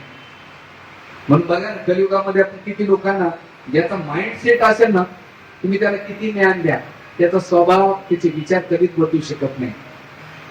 तर त्यांचं ते विचारशैली जगत राहतात. मी नेहमी सांगत असतो प्रवचन करणारे कथा कीर्तन करणारे गेले, पण ऐकणाऱ्यांनी काय केलं, जिथं ऐकलं तिथं सोडून गेले. तर अशा प्रकारे ते म्हटले की मला काहीतरी पुत्र द्या, आणि त्या संन्यासात दया आली. ते म्हणले हरकत नाही, माणूस हे ऐकून सुधरत नाही, अनुभवातून शिकतो. आणि मग ते फळ दिलं, आणि म्हटले जाऊन तू हे फळ दे तुझ्या पत्नीला. आणि पत्नीला फळ दिल्यानंतर पत्नीनं, तिला चिंता लागली, उलटी होती, पित्तस्त्री होती, तिला चिंताग्रस्त झाली. जर मी फळ खाल्लं तर 9 महिने 9 दिवस त्या बाळाला कोण सांभाळेल गर्भावस्थेमध्ये? घरातले काम कोण करेल? नणंदबाई आले तर घरात घेऊन जाईल, घराला आग लागली तर माझ्या घराचे रक्षण कोण करेल? दुसरं, 9 महिन्यानंतर या बाळाचं कोण करेल? आणि असे विविध कारण देत असताना ते सखीला सांगत होते, आत्मदेव ब्राह्मण चिंता करतो. तर ह्या जी धुंडुली होती तिची बहीण होती, आता बहिणीसारख्याच, आणि म्हटली काळजी करू नको, आता मला गर्भावस्था आहे, माझं जे बाळ होईल ते तुला देईल, तुझी धनसंपत्ती मला देत राहा. आणि मग हिने काय केलं, ते फळ घेतलं आणि आपल्या अंगणामध्ये जी गाय होती ती पण वांज होती, तिला दिलं. आणि दिल्यानंतर हळूहळू ही ढोंग करू लागली, चिंध्यावर चिंध्या लावू लागली गर्भावस्थेवर. एक कथाकार वृंदावनचे सांगू लागले, कलियुगामध्ये आजकाल अशा बऱ्याच सोकळ स्त्रिया येतात, ते बाळांना जन्म देत नाही. त्यांना सगळ्यात मोठी चिंता असते, माझं फिगर तर कमी होणार नाही, माझं ब्युटिशियन तर कमी होणार नाही. तर त्या धुंदिलीच्या कॅटेगरीमध्ये येतात. आता ती वृंदावनचे कथाकार म्हणतात. तर आणि मग हळूहळू ती कपड्यावर कपडे, चिंध्यावर चिंध्या लावून लागली. आणि गेल्यानंतर तिचा गर्भावस्थेत आत्मदेवाला आनंद झाला. आणि झाल्यानंतर 6 महिने 7-8 महिने गेल्यानंतर एक दिवस हिने अफवा सुटली की माझ्या बहिणीचा मुलगा वारला. आणि वारल्यानंतर तिचं जे बाळ झालं, बहिणीचं बाळ झालं, तर ती बाळ काय केलं, धुंडीले सांगितलं माझं बाळ मिळलं नाही, तिचं बाळ वारलं.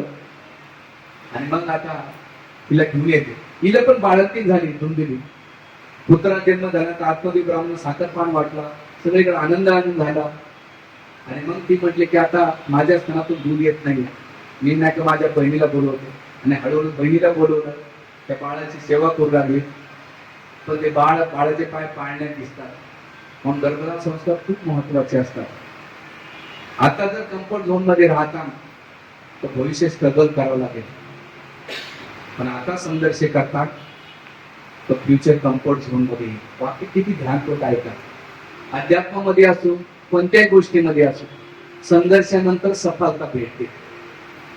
आता संघर्ष करतात तर भविष्य खूप चांगलं असतं. गर्भावस्थेमध्ये संघर्ष करावा लागतो, आपली शारीरिक मानसिक अवस्था येत नसते, पण संघर्ष करून करायचं, फ्युचर चांगलं आहे.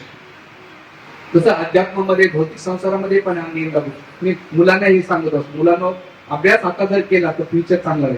आता अभ्यास नाही केला तर भविष्यामध्ये तुम्हाला स्ट्रगल करावं लागेल. आता ती मुलं असतात, तुम्ही बरेच ऑलमोस्ट ज्येष्ठ नागरिक आहात, तर इथे झाल्यानंतर हळूहळू ते बाळ त्रास देऊ लागलं, खेळतात लहान मुलांना मारू लागलं. आणि मग तिथे धुंडुलीनं तिचं नाव ठेवलं धुंडुकारी, आईचंच नाव ठेवलं बाळाला. नाव ठेवल्यानंतर धुंडुकारी ठेवल्यानंतर हळूहळू त्याचा त्रास वाढत गेला. त्याच्या त्रासापायी आत्मदेव ब्राह्मण वैतागून गेले, कंटाळून गेले. त्यांना असं ग्रस्त संसार नकोशी वाटला. आचार्य सांगतात, जीवनामध्ये वैराग्य आणायचं असेल तर भगवंत आपल्या जीवनामध्ये 2 लोकांना पाठवत असतात. एक म्हणजे बायकोच्या रूपामध्ये, नाही तर मुलाच्या रूपामध्ये. तुम्ही प्रेमानं जर वैराग्य नाही स्वीकारलं तर भगवंत तुमच्या जीवनात कोणाला अरेंज करतात. एक तर नवरा, सासू, सोन, जाव असं समजायचं भगवान माझ्यासोबत केलेले. पण आपण उलट करतो, आपण परिस्थिती बदलण्याचा प्रयत्न करतो, व्यक्तीला बदलण्याचा प्रयत्न करतो, पण मनस्थितीला बदलत नाही. मनस्थिती बदलता या जगातले प्रॉब्लेम सॉल्व्ह होऊन जातात. घड जात की तुम्हाला नाही ना. म्हणून इथे आत्मदेव ब्राह्मण वैराग्य आलं, काय करू, तर तिथेच त्यांचा दुसरा पुत्र जन्माला आला होता. गाईच्या पोटात 3 महिन्यानंतर गोकर्ण. आणि गेल्यानंतर विचारलं, बाळा मी काय करू? म्हणजे पिताश्री, या जगातला जीवन मध्ये दुःखाला माशी शकत तिथे सुख कधीच भेटणार नाही. त्यामुळे तुम्ही काय करा, ते वैराग्य घ्या, वानप्रस्थ स्वीकार करा, भगवंताची भक्ती करा, भागवत ऐका, हरिनाम जप करा. त्याच्या जीवनाचं सफलता आहे. त्या जीवनामध्ये कोणी व्यक्ती काही घेऊन आले नाही, काही घेऊन जाणार नाही. आणि या जगातले जे संबंध आहेत ते सुभा सोबत येऊ शकत नाही. म्हणून पिताश्री, तुम्ही सगळं सोडा आणि वनामध्ये जाऊन ह्या गोष्टी करा. जसं गोकर्णाने उद्देश केला त्याला वैराग्य निर्माण झाले. याला म्हणतात ज्ञानावर आधारित वैराग्य. नीतिशास्त्रामध्ये 3 प्रकारचे वैराग्य सांगितलेले. संशयवान वैराग्य, संशय भूमी गेले की वैराग्य तो बापरे काही नाही खरं. पण संशय भूमीच्या बाहेर आले तर चेकच्या बद्दल मोबाईल मध्ये पाहून आपण काही फरक पडत नाही. दुसरा वैराग्य खाल्ल्यानंतर, जेवण झाल्यानंतर पोट भरलं की सांगा एखादं गुलाब देऊन घ्या, लोक कटवून नको. आणि तिसरं वैराग्य म्हणजे मैथून वैराग्य, स्त्री पुरुषाला वैराग्य म्हणतात. हे तिन्ही वैराग्य फालतू स्वभावाचे, फालतू याचे. खरं वैराग्य ज्ञानावर आधारित असलं पाहिजे. 5 मिनिटं, 2 मिनिटं. श्री कृष्ण गोविंद हरे मुरारे, हे नाथ नारायण वासुदेव. कृष्ण गोविंद हरे मुरारे, हे नाथ नारायण वासुदेव. श्री कृष्ण गोविंद हरे मुरारे, हे नाथ नारायण वासुदेवा. कृष्ण गोविंद हरे मुरारे, हे नाथ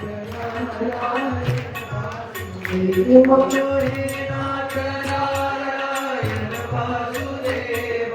हे नाथ नारायण वासुदेवा. भगवंताचं नाव कोणाचे ऐकून घेते ते खांद्यावर पाप आहे त्याचे येत नाही. आपला गप्पा मारताना खालचा आवाज वरती येतो, इथला आवाज इथे येतो.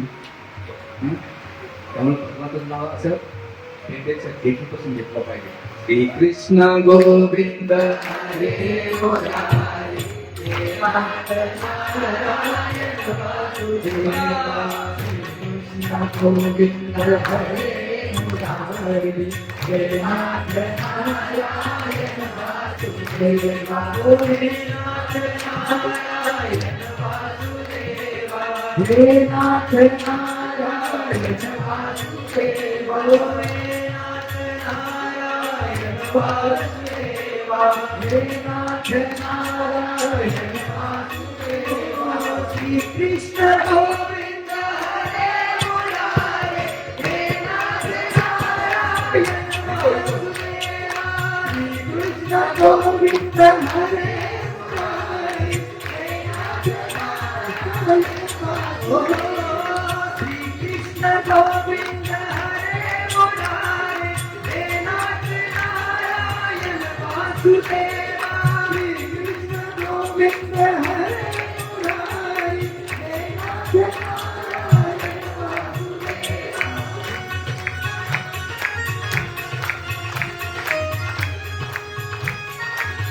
जय गया.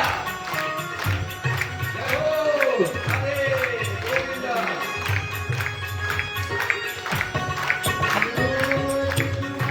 स्वामी नाथ स्वामी भगवान करो. स्वामी नाथ स्वामी भगवान करो. नारायण वासुदेवा.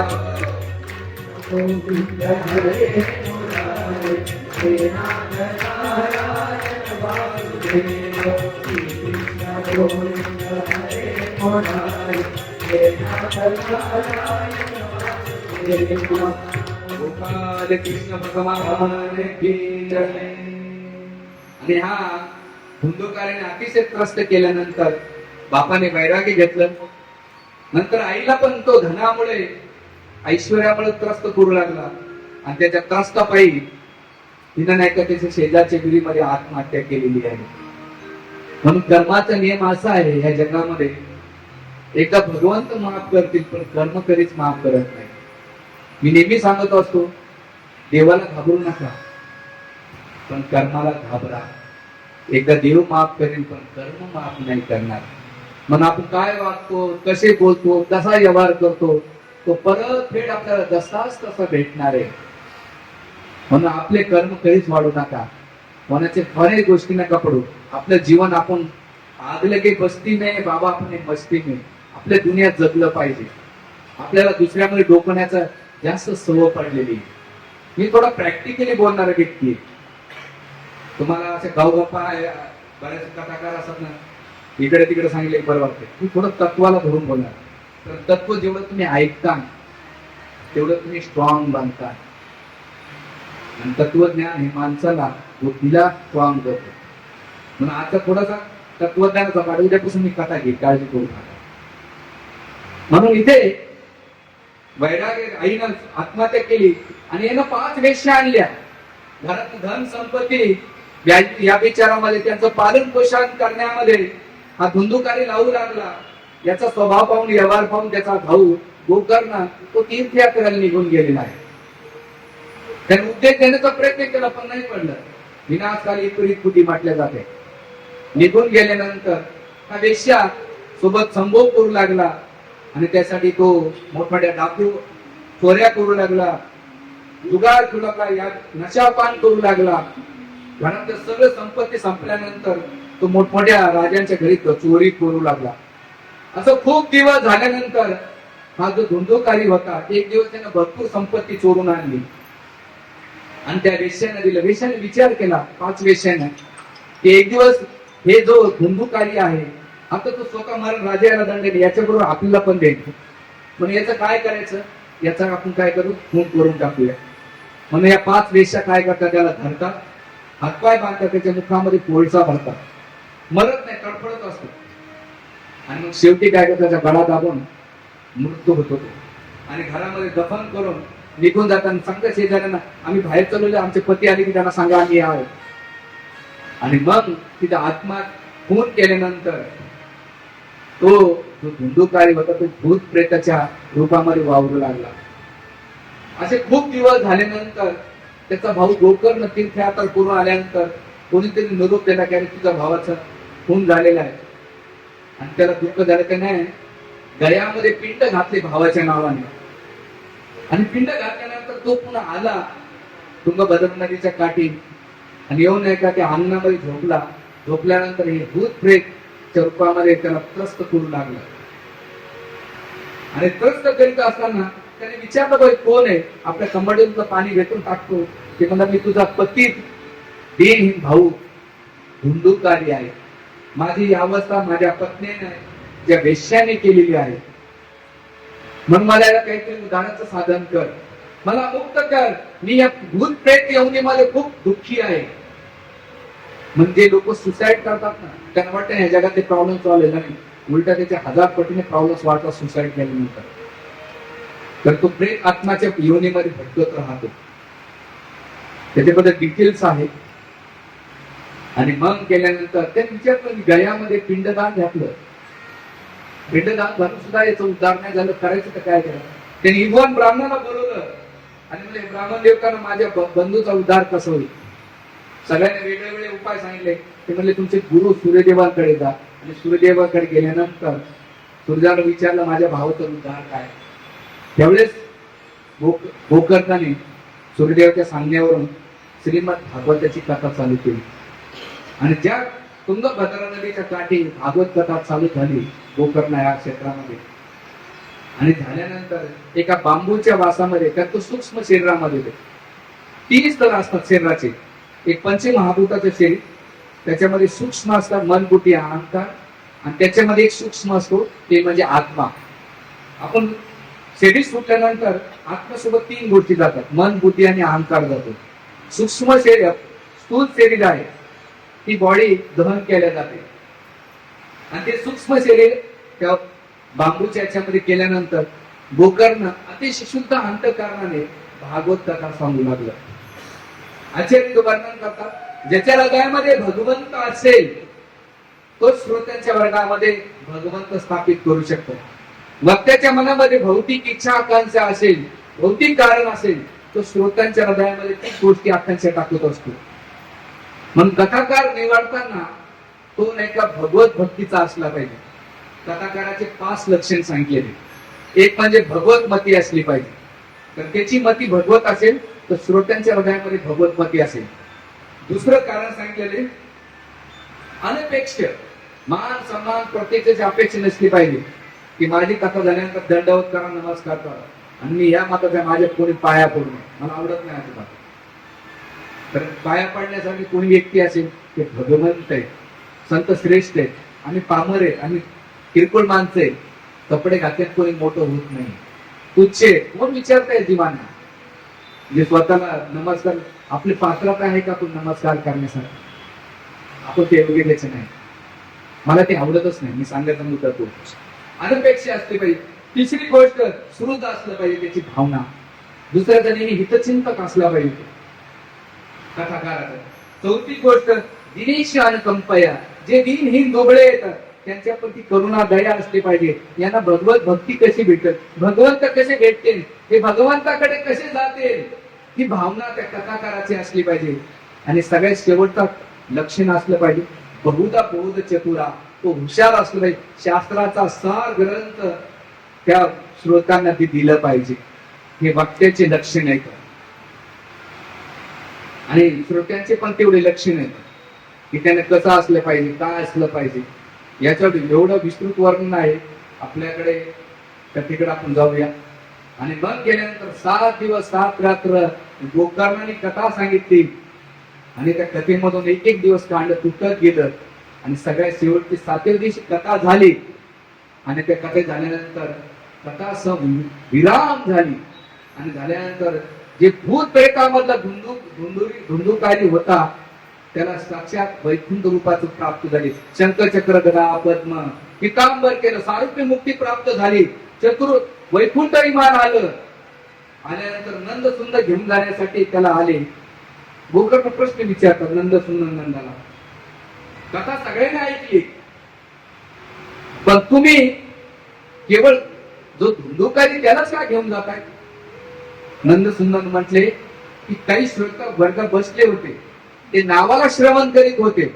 काही पुण्याच्या अपेक्षानं, काही भौतिक इच्छा आकाशाने बसले होते, काही प्रतिष्ठेच्या अपेक्षाने बसले होते. म्हणून शास्त्र सांगते कथा ऐकताना श्रवण, नुसतं श्रवण नाही केलं पाहिजे, तर श्रवणाबरोबर 3 गोष्टी असल्या पाहिजे. मनन निधिध्यासन. लोक श्रवण तर करतात. आम्ही इस्कॉनचं नाव ठेवलं, इस्कॉन म्हणजे इथून ऐकलं इथून सोडून द्यायचं. हॉल सोडला की विषय संपला. लोकांना जोकच आठवत, बाकी काहीच आठवत नाही. मनन केलं पाहिजे. 7-8 वर्षापूर्वी मी नाशिकला वणीची देवी ऐकली असेल, फेमस आहे. आमचे एक वरिष्ठ भक्त वयाच्या 78व्या वर्षी ते त्यांच्या फार्म हाऊसवर राहिल्या. आम्ही 3-4 ब्रह्मचारी गेलो त्यांना भेटायला. त्यांनी खूप वर्ष ठेवलं. तर त्यांना त्यांचं नाव देवदर्शन प्रभू. असे खडखड हात कापत होते, पाय कापत होते. ते म्हणले अरे परत बसता येत नाही, बसला तर उठता येत नाही, खूप त्रास होतो रे. आमच्या वरिष्ठ ब्रह्मचार्यांनी त्यांना प्रश्न विचारला, दादा तुमचा वेळ कसा जातो. ते म्हणतात आमचं त्यावेळेस जुने नाव घेऊन म्हणजे पूर्वत मी 93 पासून खूप तीर्थयात्रा केल्या, खूप कथा कीर्तन ऐकले, खूप प्रसाद घेतला, भगवंताची सेवा केली. वृद्धावस्थेमध्ये मी आता एकांतांमध्ये जेवढे मी तीर्थयात्रा केल्या, जेवढ्या ऐकल्या, जेवढे धाम पाहिले, ते आता मी मंथन करतोय, मनन करतोय आणि माझा दिवस घालवतोय. पोरांनो तुमच्या शरीरामध्ये ताकद आहे. आता या शरीरामध्ये जेवढं तुम्हाला करता येईल ते करा. तर समोर गाई बैल जे दिवसभर खातात ना, तर रात्री रवंत करताय. तसं तुम्ही आता श्रवण चांगलं केलं, मनन केलं, तर एक काळ असा येईल वृद्धावस्था, त्यावेळेस तुम्हाला सोबत कोणी नसणार आहे. या जगामध्ये 2च व्यक्तीला किंमत राहते. ज्याचे शरीर चांगलं असतं त्याच्या जवळ बसतात, म्हाताऱ्या लोकांसोबत कोणी बसत नाही. आणि ज्याच्या जवळ पैसा असेल तर त्यावेळेस तुम्ही एकटे असाल ना, तर तुम्ही जे खाल्लं तेच तुम्ही नाही रवंत करणार. गाई बैल जे खातात ते रात्री रवंत. तसं जीवनामध्ये तुम्ही जे काही श्रवण करतात, मनन करतात, ते वृद्ध काळामध्ये, एकांत काळामध्ये तुम्ही मंथन ते केलं पाहिजे. सांगण्याचा मुद्दा असा इथे की त्या कथेमध्ये सगळ्यांनी कथा ऐकल्या, पण कोणाचं लक्ष घरामध्ये होतं, कोणाच्या शेतामध्ये होतं. आता तुमचं लक्ष घरात असेल, कोणाच्या टीव्हीच्या मालिका, कोणाचं मॅच असेल, कोणाचं काही काय असेल, कथेचा लाभ होणार नाही. मनन निधी ध्यासन. म्हणून शास्त्र सांगते कथेमध्ये नुसतं श्रवण असेल, निधी ध्यान असेल तर फरक पडत नाही. मंत्रामध्ये चंचलता असेल तर मंत्राची सफलता होऊ शकत नाही. गुरुच्या वाणीवर विश्वास नसेल तर ज्ञान त्याच्या हृदयामध्ये प्रविष्ट होऊ शकत नाही. तीर्थयात्रेची तुमची श्रद्धा नसेल तर ती केवळ तुम्हाला जेल राहील. म्हणून इथे ती म्हणतात की सगळ्यांना ह्या जो धुंदुकारी होता त्याला एवढी श्रद्धा होती, विश्वास होता, आणि त्याने निधी श्रवण केलं, मनन केलं, निधी ध्यासन केलं, त्यामुळे त्याला वैकुंठाची प्राप्ती झाली. पण तुम्ही जे बाकीचे बसलेले होते ना, तुम्हाला नाही तुमच्या मनामध्ये किंतु परंतु त्या श्रमावर तुमचा विश्वास नव्हता, श्रद्धा नव्हती, त्यामुळे तुमचा उद्धार नाही झाला. डीप मध्ये आचार्य वर्ग खूप सुंदर विश्लेषण करतात. ते 10 ते 7 दिवस चालतात. मला कधी कधी प्रश्न पडतो कथाकारांचा, 7 दिवसामध्ये भागवत कथा कशी कंप्लीट करता हे लोक? त्याच्यामध्ये झाकी मारणं, त्याच्यामध्ये डान्स करणं, टाइमपास खूप चालतो, मनोरंजन चालतंय. मनोरंजन तर 24 तास पडलेले. मनोरंजनापेक्षा आत्मरंजन असलं पाहिजे.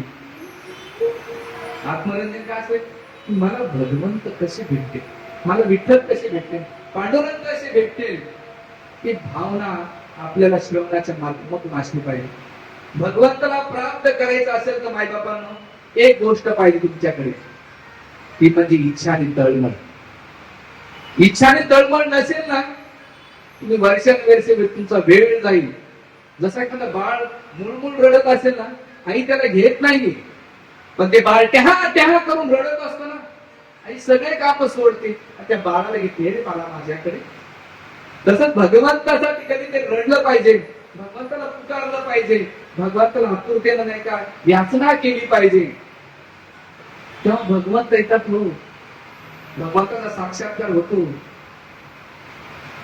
तळमळतात ती उत्कंठात भगवंताकडे घेऊन जाऊ शकते, त्याच्याशी दुसरं कोणी घेऊ शकत नाही. म्हणून भगवान त्या संसारासाठी सगळ्यांसाठी रडू येते, पण भगवान पांडुरंगासाठी कोणालाच रडू येत नाही.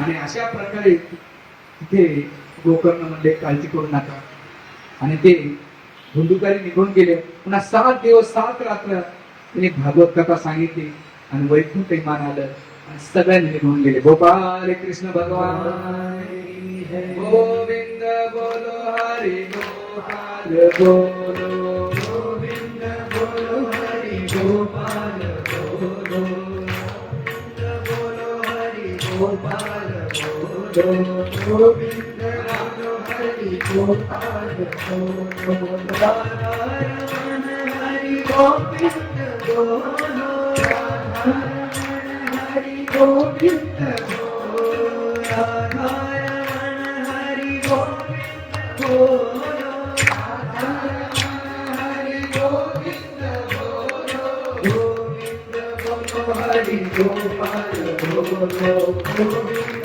बोलो हरि गोपाल बोलो, गोपाल बोलो, गोविंद बोलो हरि गोपाल बोलो. गोपाल कृष्ण भगवान की जय. गोस्वामीने सौंदर्य ऋषींना हे गोकर्ण उपाख्यान सांगितल्यानंतर म्हणतात की पती पावन दिन होऊन बसला, पापी दुराचारी जरी असला, भगवंताचं नाव आहे भक्तवत्सल भगवंत. का बरं वात्सल्य गेलेले हे शब्दाचा अर्थ पाहिला. जसं गाय आपल्या वासराला जन्म दिल्यानंतर ती चाटून चाटून शुद्ध करीत असते आणि ते एकदम स्वच्छ करून टाकते, त्याच प्रकारे एखादा साधक त्याच्यामध्ये खूप दूषित अवस्था असेल, त्याच्या चेतनेमध्ये, त्याच्या कार्यामध्ये तो खूप पापी असेल, दुराचारी असेल, पण त्याच्यामध्ये किंचित मात्र जरी भगवंताच्या प्रती स्नेह असेल तर भगवंत जशी गाय वासराला स्वच्छ करते, तशी जी भगवत कथा, भगवंताचं नाव त्या भक्ताला, त्या व्यक्तीला शुद्ध पवित्र करते. आणि अशा प्रकारे सौनकादी ऋषीने कथाचा मर्मा केल्यानंतर ते म्हणतात की हे ऋषीवर अजून आम्हाला कथा सांगा. आणि कथा सांगताना म्हणतात की हे वाङ्मयी अवतार आहे भगवंताचे. पहिले जे 2 स्कंद आहेत ते भगवंताचे चरण कमल आहे. पहिला जो स्कंद आहे ते चरण कमल आहे, दुसरा स्कंद आहे ते भगवंताच्या पोटरे आहे. तिसरा स्कंद भगवंताचे गुडघे. चौथा स्कंद भगवंताच्या जांघे आहेत. पाचवा स्कंद भगवंताचे नाभी कमल आहे. पाचवा षष्टम म्हणजे बाहू आहेत. अष्टम म्हणजे गळा आहे. नवम म्हणजे भगवंताचे चेहरा आहे. दशम म्हणजे भगवंताचं स्मित हास्य आहे. आणि 11वा स्कंद म्हणजे भगवंताची बुद्धी आहे. आणि 12वा स्कंद हे भगवंताचं डोकं. याच्यामध्ये परिपूर्ण उद्धव गीताचं वर्णन असं हे ग्रंथ भगवंत ग्रंथ रूपामध्ये कलियुगामध्ये भगवंत साहित्य ग्रंथ रूपामध्ये भगवंत आलेले आहेत. मला एखादा प्रश्न विचारला कसं समजायचं, मला यामध्ये थिंकिंग, फिलिंग आणि विलिंग. तुला एखाद्याने SMS केला, मुलगा होता कॉलेजचा, मला तुझ्या गर्लफ्रेंडने जर तुला SMS केला तर काय येते, तुला थिंकिंग येते, तिने पाठवलं. सेकंड काय, ते फिलिंग येते. काय फिलिंग येते, तिनं मला असं इमोजी किंवा तिने जे काही वर्ड्स पाठवलं. आणि विलिंग म्हणजे काय, तो करतो व्यक्त करतो. मला भौतिक जगामध्ये एक स्त्री पुरुष एक पण आहे काय, SMS केले, ईमेल केला, तर थिंकिंग फिलिंग येते. तसं तुम्ही भगवंत जेव्हा तुम्ही ग्रंथ वाचता, तुम्हाला पहिले थिंकिंग आले, कृष्ण माझ्याशी बोलताय. थिंकिंग, फिलिंग, भगवंत माझ्याशी व्यक्तिगत अनुभव करतात. आणि विलिंग म्हणजे शब्दातून पाहिजे की भगवंत भगवंत ग्रंथ रूपामध्ये भगवंत आपल्याशी बोलताय. एक लेटर तुम्हाला जर तुम्हाला ती फिलिंग देऊ शकतात, तर हा ग्रंथ का देऊ शकत नाही? ते वाचताना, ग्रंथ वाचताना आपल्याला ती दृष्टिकोन आला पाहिजे. जेव्हा सुखदेव गोस्वामी म्हणतात, तर सुखदेव गोस्वामीचे गीता वाचतात, भगवंताचे श्लोक थिंकिंग, फिलिंग, विलिंग मध्ये आली पाहिजे. थिंकिंग म्हणजे विचार करणे, फिलिंग म्हणजे अनुभव करणे, आणि विलिंग म्हणजे व्यक्त करणे. असे वरचीवर नाही वाचलं पाहिजे. म्हणून त्याला म्हटलं भागवत ग्रंथ कसा आहे, गीता कशी आहे, रामायण महाभारत कशी आहे. आणि अशा प्रकारे तिने 10 स्कंदाचं वर्णन केल्यानंतर पुढे आचार्य म्हणतात की हे ग्रंथ नियमावली काय, वाचयोग मनसा क्रोध वेगम जीवा उदर पस्तरी. वाणीवर ह्या 7 दिवसामध्ये काही बडबड करू नका. भगवंताच काही बोलायचं असेल तर कथा बोला. त्याच्यानंतर वाचयोग मनसा क्रोध वेगम, मनामध्ये काही कोणाबद्दल पिंतू करून ठेवा. जीवा केवळ कृष्ण प्रसाद घ्या. आणि असे जीवा उदर पस्तरी 6 वेगाचं केलं पाहिजे. जे कथा ऐकणारे, जेवढं तुम्ही तपस्या करता, तपस्याशिवाय काही भेटत नाही जगामध्ये. मटेरियलिस्टिक लाईफ मध्ये तुम्हाला काही अचिव्हमेंट करायचं असेल तर स्ट्रगल करावं लागते.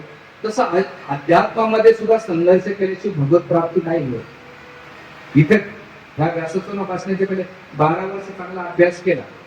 पहिला अभ्यास केला, वाचन केलं, समजून घेतलं, प्रॅक्टिस केली. आणि मी कन्व्हिन्स झाल्यानंतर मी पुन्हा व्यास कथा करायला सुरुवात केली. असं 4 दिवसात वक्त्यासारख्या नाही, तर लोकांच्या डोक्यात होतं. ह्या कथेनंतर माझ्या 7 दिवसानंतर याच्या 4 लोकांनी जरी भगवंताचं नाव जप केला तरी माझ्या कथेची सफलता मानेल. आणि माझा तोच दृष्टिकोन राहील. या कथेनंतर तुम्ही किती आला हे महत्वाचं नाही, किती जमलात हे महत्वाचं नाही, तुम्ही किती तुमच्या जीवनात बदल घडला हे महत्वाचा विषय आहे. आणि मग गेल्यानंतर भागवत कथा ऐकताना भागवताचे 10 विषय येतात. त्या 10 विषयांची चर्चा येणार 10 दिवस 7 दिवसामध्ये करू. एक म्हणजे सर्ग, तात्विक सृष्टीचं वर्णन, दुसऱ्या स्कंदामध्ये आहे. त्याच्यानंतर पोषण, सर्गानंतर विसर्ग, ही सृष्टी निर्माण कशी झालेली, दुसऱ्या आणि तिसऱ्या स्कंदावर वर्णन आहे. तिसरी गोष्ट पोषण, भगवंत आपल्या भक्ताचं कसं पोषण करतात.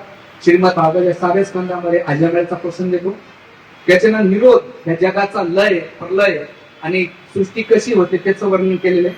आश्रय, या जगातला परम आश्रय कोणता, या जगातले जे आश्रय घेतो काळानुसार ते आश्रय नष्ट होतात, पण आश्रय घेणारे व्यक्ती कोण आहे त्याचं वर्णन केलेले. स्थान, स्थानामध्ये 14 लोकांचं वर्णन, परा आणि अपरा त्या सृष्टीचं वर्णन केलेलं आहे. ते पण आपण येणाऱ्या काळात घेऊया. उत्तम, उत्तम म्हणजे या कारणात हे कार्य करण्यासाठी व्यक्तीला, या सृष्टीला प्रेरणा कोण आहे हे दिलेला विषय.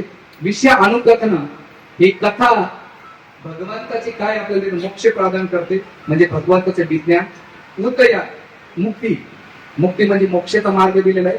आणि उतया, उतया म्हणजे शुभ आणि अशुभ गोष्टीचं वर्णन. या 10 विषयांची चर्चा भागवत कथेमध्ये केलेली.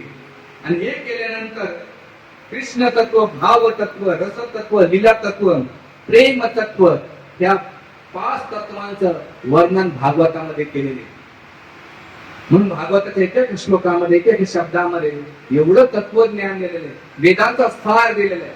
भागवत ज्याला कळालं त्याला वेद कळालेला आहे. म्हणून आपल्याला कथेमध्ये दोन गोष्टी पाहण्या प्रामुख्याने, एक भगवंताची महानता आणि दुसरी भगवंताची मधुरता. म्हणून दुसऱ्या आणि तिसऱ्या स्कंदामध्ये वेद विभाग सुखदेव गोस्वामी राजा परीक्षितला सृष्टीचं वर्णन केलेलं आहे. आणि जेव्हा आपण सृष्टीचं वर्णन ऐकतो, भगवंताची महानता ऐकतो, सृष्टीचं सृजन ऐकतो, तेव्हा भगवंताच्या कथेमधला इंटरेस्ट, रस तुम्हाला वाढू शकतो. नाही तर तुम्ही भावनिक स्तरावर सेंटिमेंटल लेवलला कथा ऐकतात ना, जे भावनिक लोक असतात ना ते अध्यात्म नाही करू शकत. जे तात्विक दृष्टीवर करतात ना ते शेवटच्या क्षणापर्यंत करतात. आणि ह्या 7 दिवसामध्ये हे 7 विषय झाल्यानंतर आता पुढे सूत गोस्वामी प्रश्न विचारतात. की म्हणतात, पहिला प्रश्न विचारतात सौनकादी ऋषी सूत गोस्वामीला. म्हणतात, हे ऋषीवर मनुष्य जीवनाचं परम कल्याण कशामध्ये आहे? हा पहिला प्रश्न, ध्यानपूर्वक ऐका. दुसरा प्रश्न विचारलाय, सर्व ग्रंथाचा सार काय? हा दुसरा प्रश्न.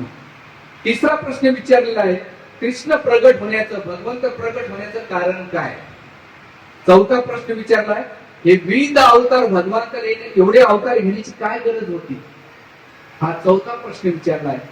आणि पाचवा प्रश्न विचारलाय, भगवंताचे लीला अवतार, पुरुष अवतार, शक्तिवेश अवतार, त्याच्यानंतर मन्वंतर अवतार, या अवतारांचं वर्णन आम्हाला तुम्ही सांगा. आणि 6वा प्रश्न विचारलाय, भगवंत प्रगट झाल्यानंतर, प्रगट झाल्यानंतर, स्वधामात गेल्यानंतर जीवाने कोणाचा आश्रय घेतला पाहिजे? या 6 प्रश्न विचारल्यानंतर सूत गोस्वामी म्हणतात, मुनीवर तुम्ही जे प्रश्न विचारलेले, जो समाज विचारलेला आहे तो जगत कल्याणार्थ आहे. लोक सगळे प्रश्न विचारतात, पशु पक्षी पण प्रश्न विचारतात, मनुष्य पण प्रश्न विचारतात. तर त्या प्रश्नामध्ये काय असतात? 4 गोष्टी असतात. आहार, निद्रा, भय, मैथुन. कसं खायचं, कसं झोपायचं, कशा वस्तू जमा करायच्या, सेक्स कसा करायचा, याच्या पलीकडे डिस्कशनच नसते त्यांचं. फिरून फिरून फिरून त्याच स्वतःसारखं तिथे फिरत राहते. असे प्रश्न. पहिल्या प्रश्नाचं उत्तर सूत गोस्वामी सौनकादी ऋषीने देतात. म्हणतात, राजन, मनुष्य जीवनाचं परम कल्याण आहे भक्तीद्वारे भगवंताला प्राप्त करणे. भक्तीद्वारे भगवंत प्राप्त होऊ शकत नाही. पहिल्या प्रश्नाचं उत्तर आहे. दुसऱ्या प्रश्नाचं उत्तर देतात, सर्व ग्रंथाचा सार काय? ते म्हणतात, 2 म्हणजे भक्तिपूर्ण सेवा, भगवंताला प्राप्त करण्याचा मार्ग दिलेला आहे. त्याच्यामध्ये 2 कॅटेगरी, म्हणजे उद्देश शुद्ध असला पाहिजे आणि दुसरं प्रयत्न. या दोन्ही गोष्टीवर प्रयत्न आणि उद्देश असेल तर तुमची निर्धारता, तुमचं गंतव्य व्यवस्थित ठिकाणी जातं, असे सूत गोस्वामी सौनकादी ऋषींनी सांगतात. तिसरा, कृष्ण प्रगट होण्याचा हेतू काय? ते एकमेव हेतू आहे, जे भगवंताची भक्ती करतात त्यांचा उद्धार करण्यासाठी भगवंत येतात. असुराला मारण्यासाठी तर त्याचं दुय्यम कारण, पण प्रमुख कारण आहे भक्तांसोबत लीला प्रदान करण्यासाठी येतात. आणि चौथं आहे विविध पुरुष अवतार. म्हणून सूत गोस्वामी म्हणतात 3 अवतार होऊन गेलेले. महाविष्णू अवतार, महाविष्णूच्या अवतारामध्ये भगवंत रोम छिद्रातून ब्रह्मांडाची निर्मिती करतात. आणि प्रत्येक ब्रह्मांडामध्ये भगवंत आणखीन एक अवतार घेतात पुरुष अवतारामध्ये, ज्याला म्हणतात गर्भदक्षायी विष्णू. आणि गर्भदक्षायी विष्णू मधून नाभीतून ब्रह्माजीचा जन्म होतो आणि 14 लोकांची निर्मिती होती. अतल, वितल, सुतल, तलातल, जनलोक, नरलोक, तपोलोक आणि सत्यलोक. आणि तिसरा भगवंताच्या पुरुष अवतारामध्ये शिरोदक्षायी अवतार. पुरुष म्हणजे ते परमात्मा रूपाने प्रत्येक सजीवाच्या हृदयामध्ये स्थापित, हे भगवंताचे 3 अवतार म्हटले जाते, प्रमुख अवतार. एन ते चांस कला पुढचा कृष्ण स्वयं भगवान. हे 3 अवतारचं वर्णन केल्यानंतर ते म्हणतात की विविध अवतार वर्णन करा. आणि हे केल्यानंतर सूत गोस्वामी पुढे भगवंताच्या 21 अवतारचं वर्णन करतात. म्हणतात, हे मुनिवर, भगवंताचा पहिला अवतार होऊन गेला चतुष्कुमार. दुसरा वराह, वरामध्ये 3 अवतार, श्वेत वराह, रक्त वराह आणि नील वराह. या 3 वराहाचं वर्णन केलेलं आहे. नारायण ऋषी भगवंताचा अवतार आहे. नारद मुनी हा अवतार आहे. दत्तात्रय, येत्या दत्त जयंती हा भगवंताचा एक अवतार आहे. त्याच्यानंतर भगवान कपिल देव माता 3ऱ्या स्कंदामध्ये हे अवतार झालेले आहे. आता तुम्ही म्हणता हे डिटेल्स होता, हे पहिल्या स्कंद चालू आहे बरं. मी अध्याय तो अध्याय घेतो, मी जंप नाही मारणार, खाली तुम्हाला पेशन्स ठेवावा लागणार. अध्याय तो अध्याय आणि सिक्वेन्स नंतर याच्यानंतर काय जंप मारला तर आमचं सोपं जातं, तुम्हाला काय. पण कथा करताना ती नाही, कथा भगवत प्राप्तीच आहे, आपल्या स्वतःसाठी केली पाहिजे का. आणि म्हणून इथे ते झाल्यानंतर भगवंताचा यज्ञ अवतार, पुढतीची कथा येईल, हे सगळे ध्यानात ठेवा, याची लिंक पुढे ना पुढे तुम्हाला लागली पाहिजे. त्याच्यानंतर ऋषभ अवतार 5व्या स्कंदामध्ये, त्याच्यानंतर भगवंताचा पृथ्वी अवतार, आर्ची आणि पृथ्वी, त्याच्यानंतर भगवंताचा मत्स्य अवतार, त्याच्यानंतर कूर्म अवतार, मोहिनी अवतार, धन्वंतरी अवतार, नरसिंह अवतार, वामन अवतार, परशुराम अवतार, वेदव्यासांचा अवतार, साहित्य अवतार भगवंताचा, त्याच्यानंतर बुद्ध अवतार. बुद्ध अवतारामध्ये 2 कॅटेगरीचं वर्णन करतात आचार्य. कल्की अवतार, असे 21 अवताराचं वर्णन केल्यानंतर विभूतीमध्ये ऋषी मुनी आणि देवदेवतामध्ये भगवंताचे विविध अवतार झाले. आणि ते म्हणतात की अवताराला असंख्यानं, जसे समुद्र जलांटा थांबू शकत नाही त्याच प्रकारे भगवंताचे अवतार होऊन गेलेले. आणि हे केल्यानंतर याच्यामध्ये प्रमुख 2 अवतार होऊन गेले, ते राम आणि कृष्ण, हे प्रमुख अवतार आहेत. आणि एवढं केल्यानंतर ते म्हणतात येते चान्स कला तुमचा कृष्ण तू स्वयं भगवान, ह्या सगळ्यांचे पूर्ण पुरुषोत्तम भगवंत आहेत. आणि एवढं केल्यानंतर ह्या 21 अवतार वर्णन केल्यानंतर शेवटी 6व्या प्रश्नाचं उत्तर देतात की भगवान कृष्ण अप्रगट झाल्यानंतर या बद्ध जीवाने कोणाचा आश्रय घेतला. तर सुद गोस्वामी म्हणतात हे ऋषीवर, या बद्ध जीवाने श्रीमद भागवताचा आश्रय घेतला. आणि हे अवतार घेतल्यानंतर तिथे सुद गोस्वामी प्रश्न विचारतात की भागवत ग्रंथाची रचना कशी झाली, कोणी केली, कधी केली, आणि याचं उत्तर मला सांगा, कोणत्या युगामध्ये केली आणि कोण्या कारणाने केलं, आणि याला प्रेरणा कोणी दिलेली, याचं मला डिटेल्स असे कमी 15 प्रश्न विचारतात सुद गोस्वामी सौनकादी ऋषींना. जंपली होती वाटत, कारण तुम्ही सगळे ध्यान अवस्थेमध्ये चालले आहेत. काढवाचा बरोबर मला माहिती तुम्ही लिहिले पण चालेल. होती लिहिला माहिती ना, बघत लिहिला काय करा, हा विषयच असा. घ्या.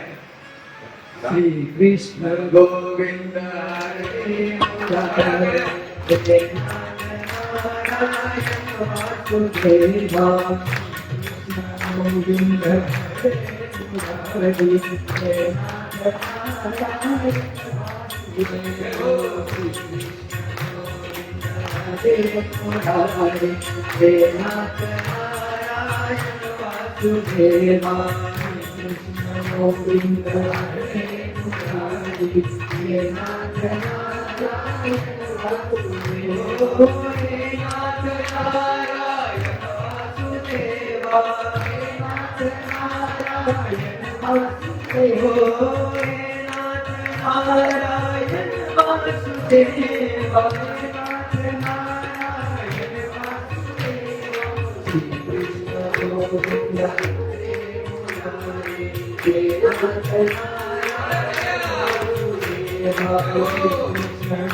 गोपाल कृष्ण भगवान की जय. बोलो सावले सरकार की जय.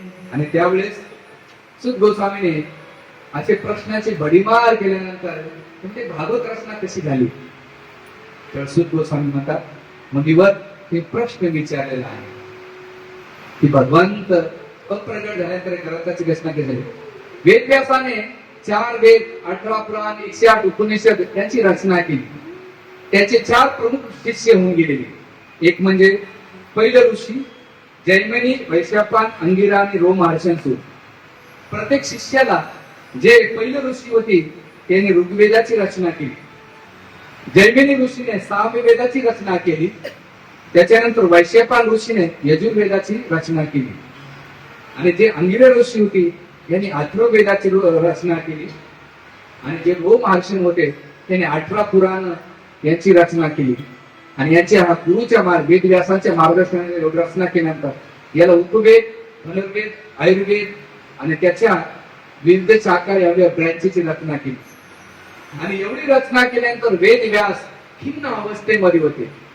काय खिन्न अवस्थेमध्ये होते की मी एवढे ग्रंथ रचना केलेली आहे तरी माझ्या जीवनामध्ये असंतुष्टी काय अतृप्ती काय याचं कारण काय. आणि ते बद्रिका आश्रमामध्ये जे सरस्वतीच्या नदीच्या काठी ध्यान अवस्थेमध्ये चिंताग्रस्त होते आणि म्हटले एवढे रचना करून सुद्धा मला ती संतुष्टी का भेटत नाही. हे सुत गोस्वामी सौनकादी ऋषींना सांगतायत. आणि ही चिंताग्रस्त असताना त्यावेळेस नारद मुनीचं आगमन होते आणि नारद मुनीचं आगमन झाल्यानंतर आल्यानंतर नारद मुनीचा अतिशय आदर सत्कार होतो, मान सन्मान दिला जातो, त्यांना आसन दिल्या जाते. आणि मग नारद मुनी प्रश्न विचारतात हे वाटिका पुत्र पराशर पुत्र पराशर अनुज तो असं खिन्न अवस्था काय कारण आहे तुझे दुःखाचं कारण काय. त्यावेळेस वेदव्यास म्हणतात गुरुवरे मी एवढ्या ग्रंथाची रचना केलेली 4 वेद 18 पुराण 108 उपनिषद उपवेद एवढं काही रचना केली पण मला संतुष्टी भेटत नाही त्याचं कारण काय. नारद मुनी तिथे आपल्या शिष्याची कहाणी उघडणी करतात आणि म्हणतात की वेदांमध्ये कर्मकांड दिलेले आहे, भोग ऐश्वर्याबद्दल दिले, स्वर्गाचं वर्णन केलेलं आहे, इंद्रतृप्ती कशी करायची त्या सगळ्या भौतिक जगाचं वर्णन तो सगळं वेदांमध्ये दिलेलं आहे. आणि मनुष्य आधीच इंद्रतृप्तीमध्ये एवढा लिप्त आहे आणि त्याला आणखी तू लायसन दिलेले त्यामुळं इंद्रिय तृप्ती मनुष्याला संतुष्टी देऊ शकत नाही, अतृप्ती देऊ शकत नाही ते. म्हणून वेदव्यासाला सांगितलं पराशर पुत्र तू काय कर भगवंताच्या 4 गोष्टीचं बखान कर. त्यांचे नाम, त्यांचे रूप, त्यांचे गुण, त्यांचं लीला आणि त्यांचं धाम. त्यांचं नामाबद्दल वर्णन कर, त्यांचं रूप सौंदर्याबद्दल वर्णन कर, त्यांचे गुण 64 गुणाचं वर्णन कर, त्यांच्या लीला आणि त्यांचं भगवत धाम. त्या 5 गोष्टीवर त्यांची रचना कर. या 5 गोष्टी जर करशील तर तुझ्या जीवनाची परिपूर्णता होईल, नाही तर तुझ्या जीवनामध्ये असंतुष्टी राहील. आचार्य सांगतात वेदव्यासाने एवढी रचना करून सुद्धा वेदांचं रचना करून सुद्धा असंतुष्ट होते. जे आपण तथाकथित पारायण करतो मनुष्य रचलेले ग्रंथ वाचतो तर तुम्हाला संतुष्टी आणि तृप्ती भगवंत प्राप्ती कशी भेटू शकेल. आपल्याकडे देवदेव कसा चालला गया आवळा द्याचा भोपळा मागायचा माहिती ना, आवळा द्याचा भोपळा मागायचा. पारायण करणं उपास तापास वृत्त कैवल्य नुसतं बिझनेस चालू केलं देवाशी. तुम्हाला काय वाटतंय देवाला काय वाटतं कधी विचारलं तो नाही, भगवंताला काय वाटतं कधी विचार केला का. बंद करा आवडं देऊन भोपळे मागायचे. मंदिरात लोकांना टेन्शन देवाला टेन्शन येऊन जाते. घंटी वाजवलं तर हा काय लिस्ट काढून भरोसा नाही. मी पाहतो लोक डोळे बंद करून गणपती बाप्पा विचारलं रीती सिद्धी बाजूला ठेवले बाबा येऊन टाक शांत तरी कर. तुझा हॉटेलमध्ये गेल्यानंतर घंटी वाजवल्यानंतर वेटर येतो आणि मेनू कार्ड काढतो तसंच मंदिरात घंटा वाजून देवाला टेन्शन येत आहे की अरे मेनू कार्ड काढतो काय. पण त्याच्या मेनू कार्ड मध्ये एक गोष्ट नाही ती म्हणजे सुख नावाची गोष्ट. का तुम्हाला लक्षात म्हणून देवाकडे जाताना निरपेक्ष भावाने गेलं पाहिजे. देवा, तू जगातल्या सगळ्या गोष्टी दिल्या, तू मला पाहिजे. कोण पाहिजे? देवाला मागा. आणि म्हणून याच्यावर बोलण्याचा खूप आहे. वेळानुसार बोलेल, मला वेळ खूप कमी दिलेला आहे आणि ऑलरेडी आज उशीर झालेला आहे. पण तरी अजून मी तुम्हाला लवकर सोडणार नाही, काळजी करू नका. घरी जाऊन काय करणार आहे आपण? हे 4 इंचा डबडे घेऊन नाही का बघणार आहे कचरा? त्याला आम्ही नाही का डस्टबिन म्हणतो. यानं तिथं फॉरवर्ड केलं, त्याचं याला फॉरवर्ड केलं, त्याचं फॉरवर्ड याला केलं. यातून डोक्यावर मला तर असा टिटकार येतो. त्या माझ्याकडे 2च आहेत, एक व्हॉट्सअप लोकांना एक बंद केलं आणि युट्यूब ऐकण्यासाठी आणि टाकण्यासाठी प्रवचन. दुसऱ्याचा कचरा पाहायला वेळच नाही, एवढं गरम करण्यात रस स्वाद नाही. पण कसं झालं आपल्याला, कावीळ झालेल्या व्यक्तीला खडी साखर आवडत नाही, ऊसाचा रस आवडत नाही, त्याला भौतिक कावीळ झालेला आहे. तसं त्याला भौतिक संसाराचं कावीळ झालं ना, भगवत कथा ग्रंथ वाचायला आवडत नाही, ऐकायला बी आवडत नाही. पण त्यासाठी औषध काय? खडी साखरच आहे. तसं कृष्ण कथा ऐकताना वाचताना तुम्हाला रस प्राप्त होईल, ज्ञान प्राप्त होईल. आणि म्हणून इथे भागवतच केल्यानंतर वेदव्यासाचं खरडपट्टी करतात नारद मुनी आणि म्हणतात अरे सगळं सोड आणि भागवताची रचना कर. आणि मग तिथे भागवताची रचना करतात.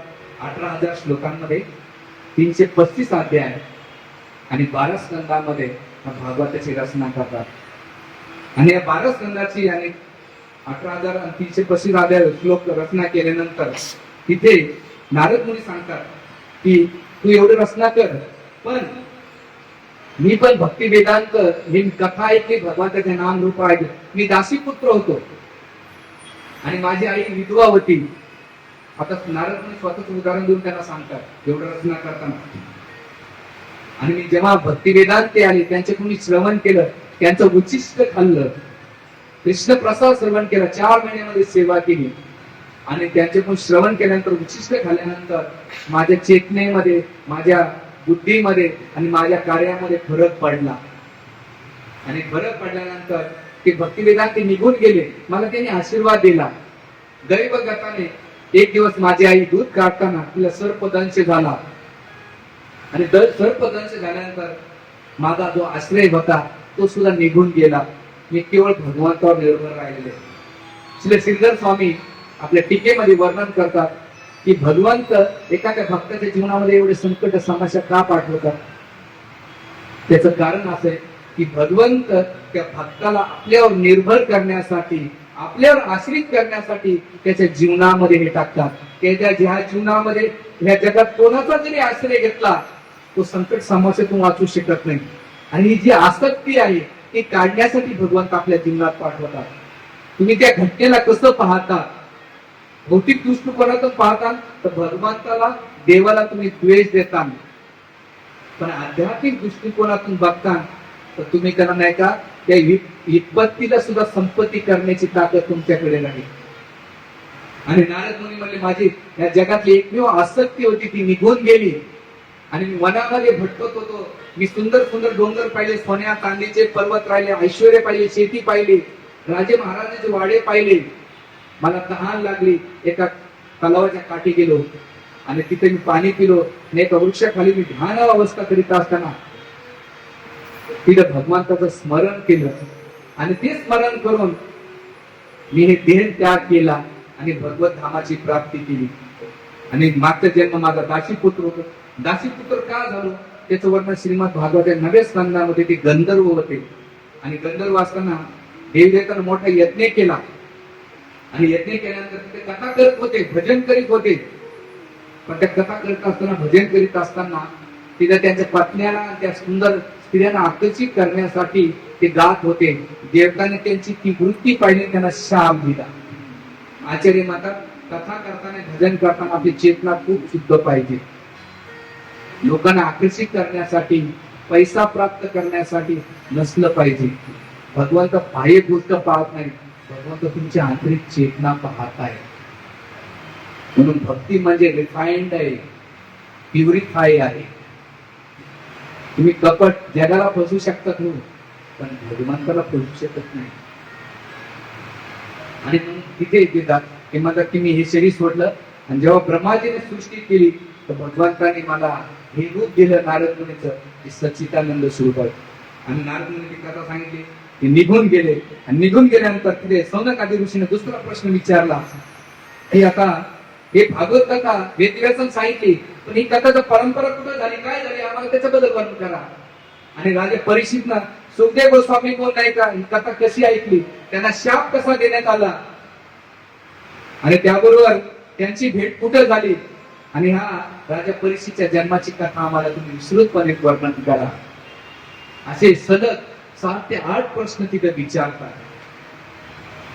आपण कथा कसे करतो माहिती का, मधाची बाटली, मधाच्या बाटलीच्या बाहेरूनच काढण्याचं काम चालू. जेव्हा तुम्ही डीप मध्ये जाता, बोट घातात आणि जिवे टाकतात ना, त्याचा माद आहे.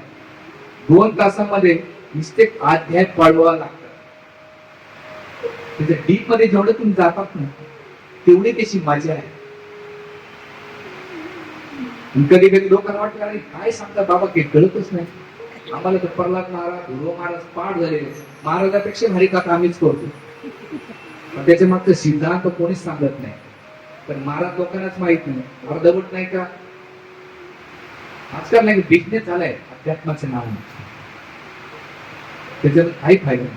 काय करून माझा मी वारकरी संप्रदायातून आलो आणि लय फिरलोय, वळून केलं.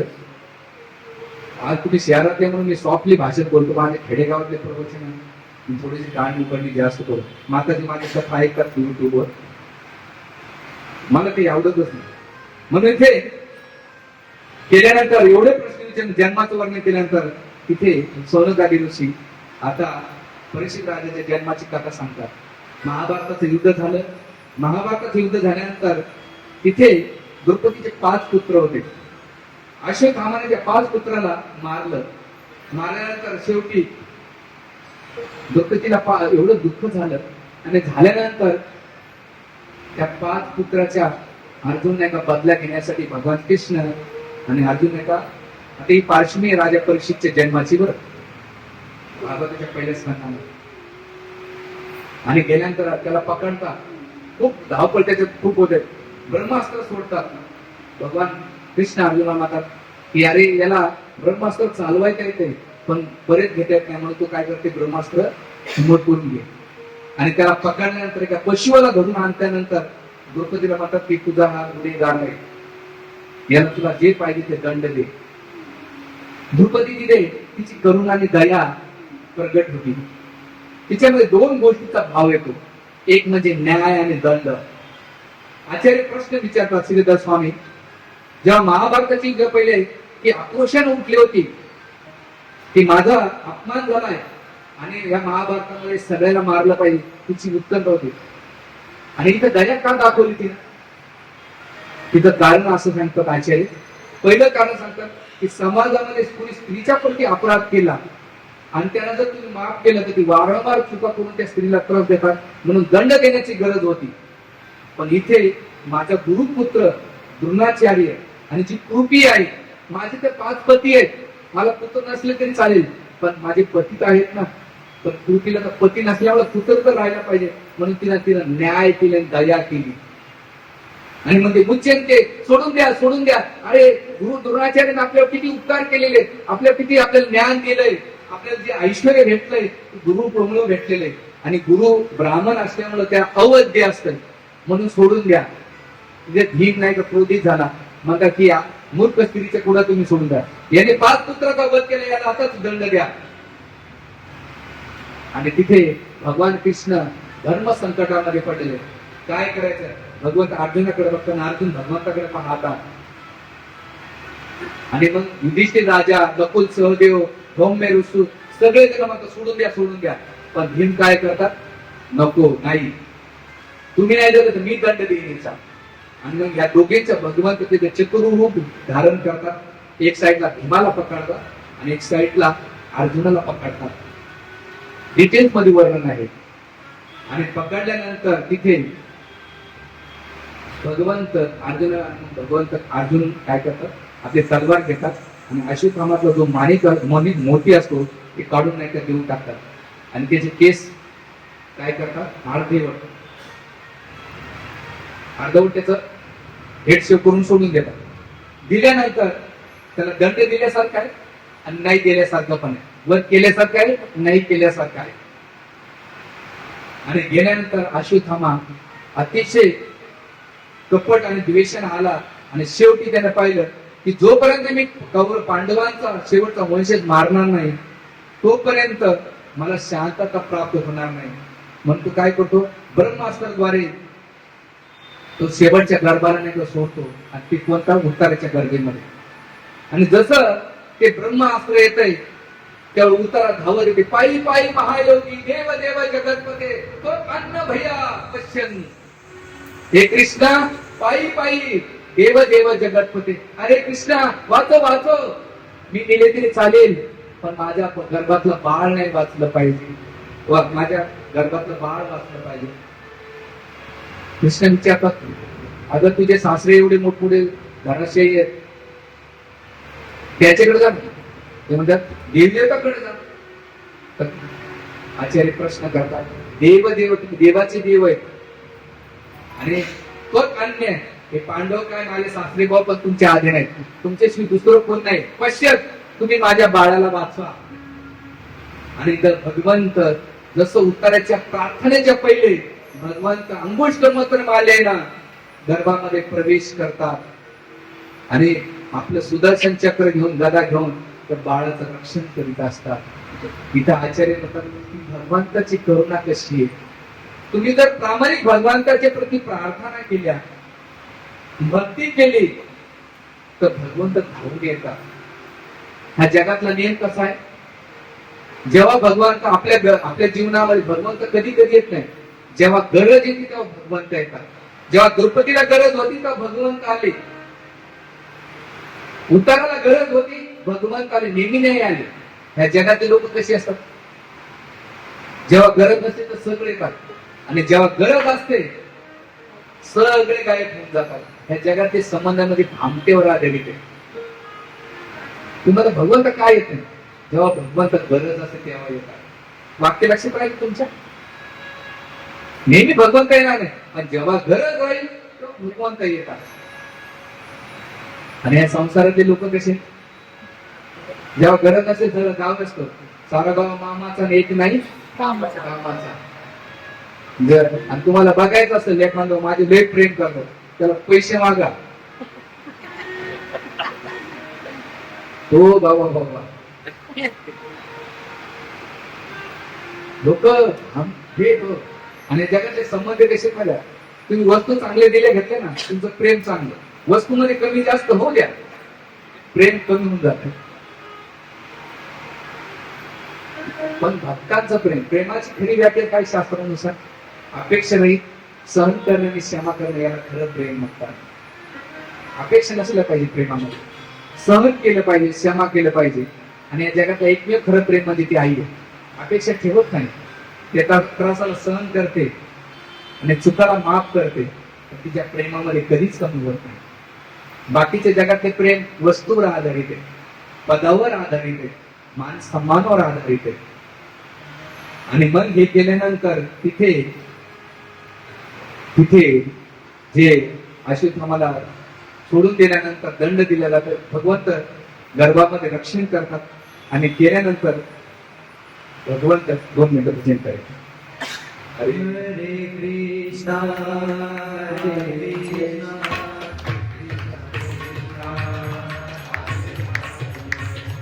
हरे राम हरे राम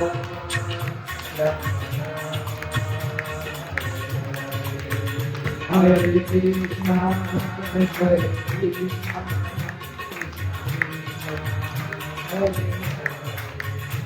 हरे Ram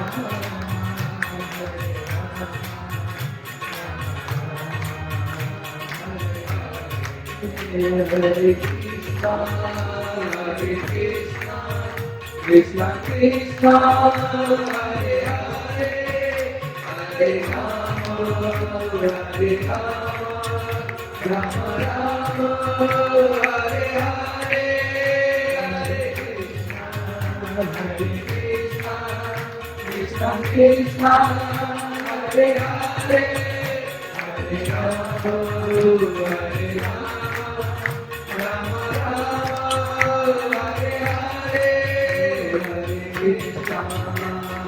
Krishna, Krishna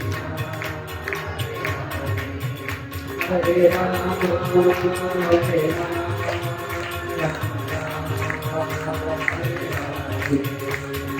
Krishna, Hare Krishna, Hare Rama,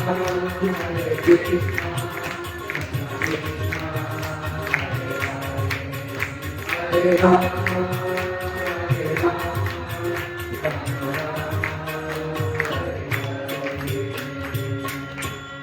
आणि मग भगवंताने गर्भावस्थेमध्ये रक्षण केल्यानंतर भगवंत बाहेर पण असतात आणि गर्भामध्ये पण असतात आणि रक्षण केल्यानंतर कोणती महाराज धावत धावत येते आणि आल्यानंतर भगवंताचं भक्ती आणि मग ती भगवंताला प्रार्थना करते.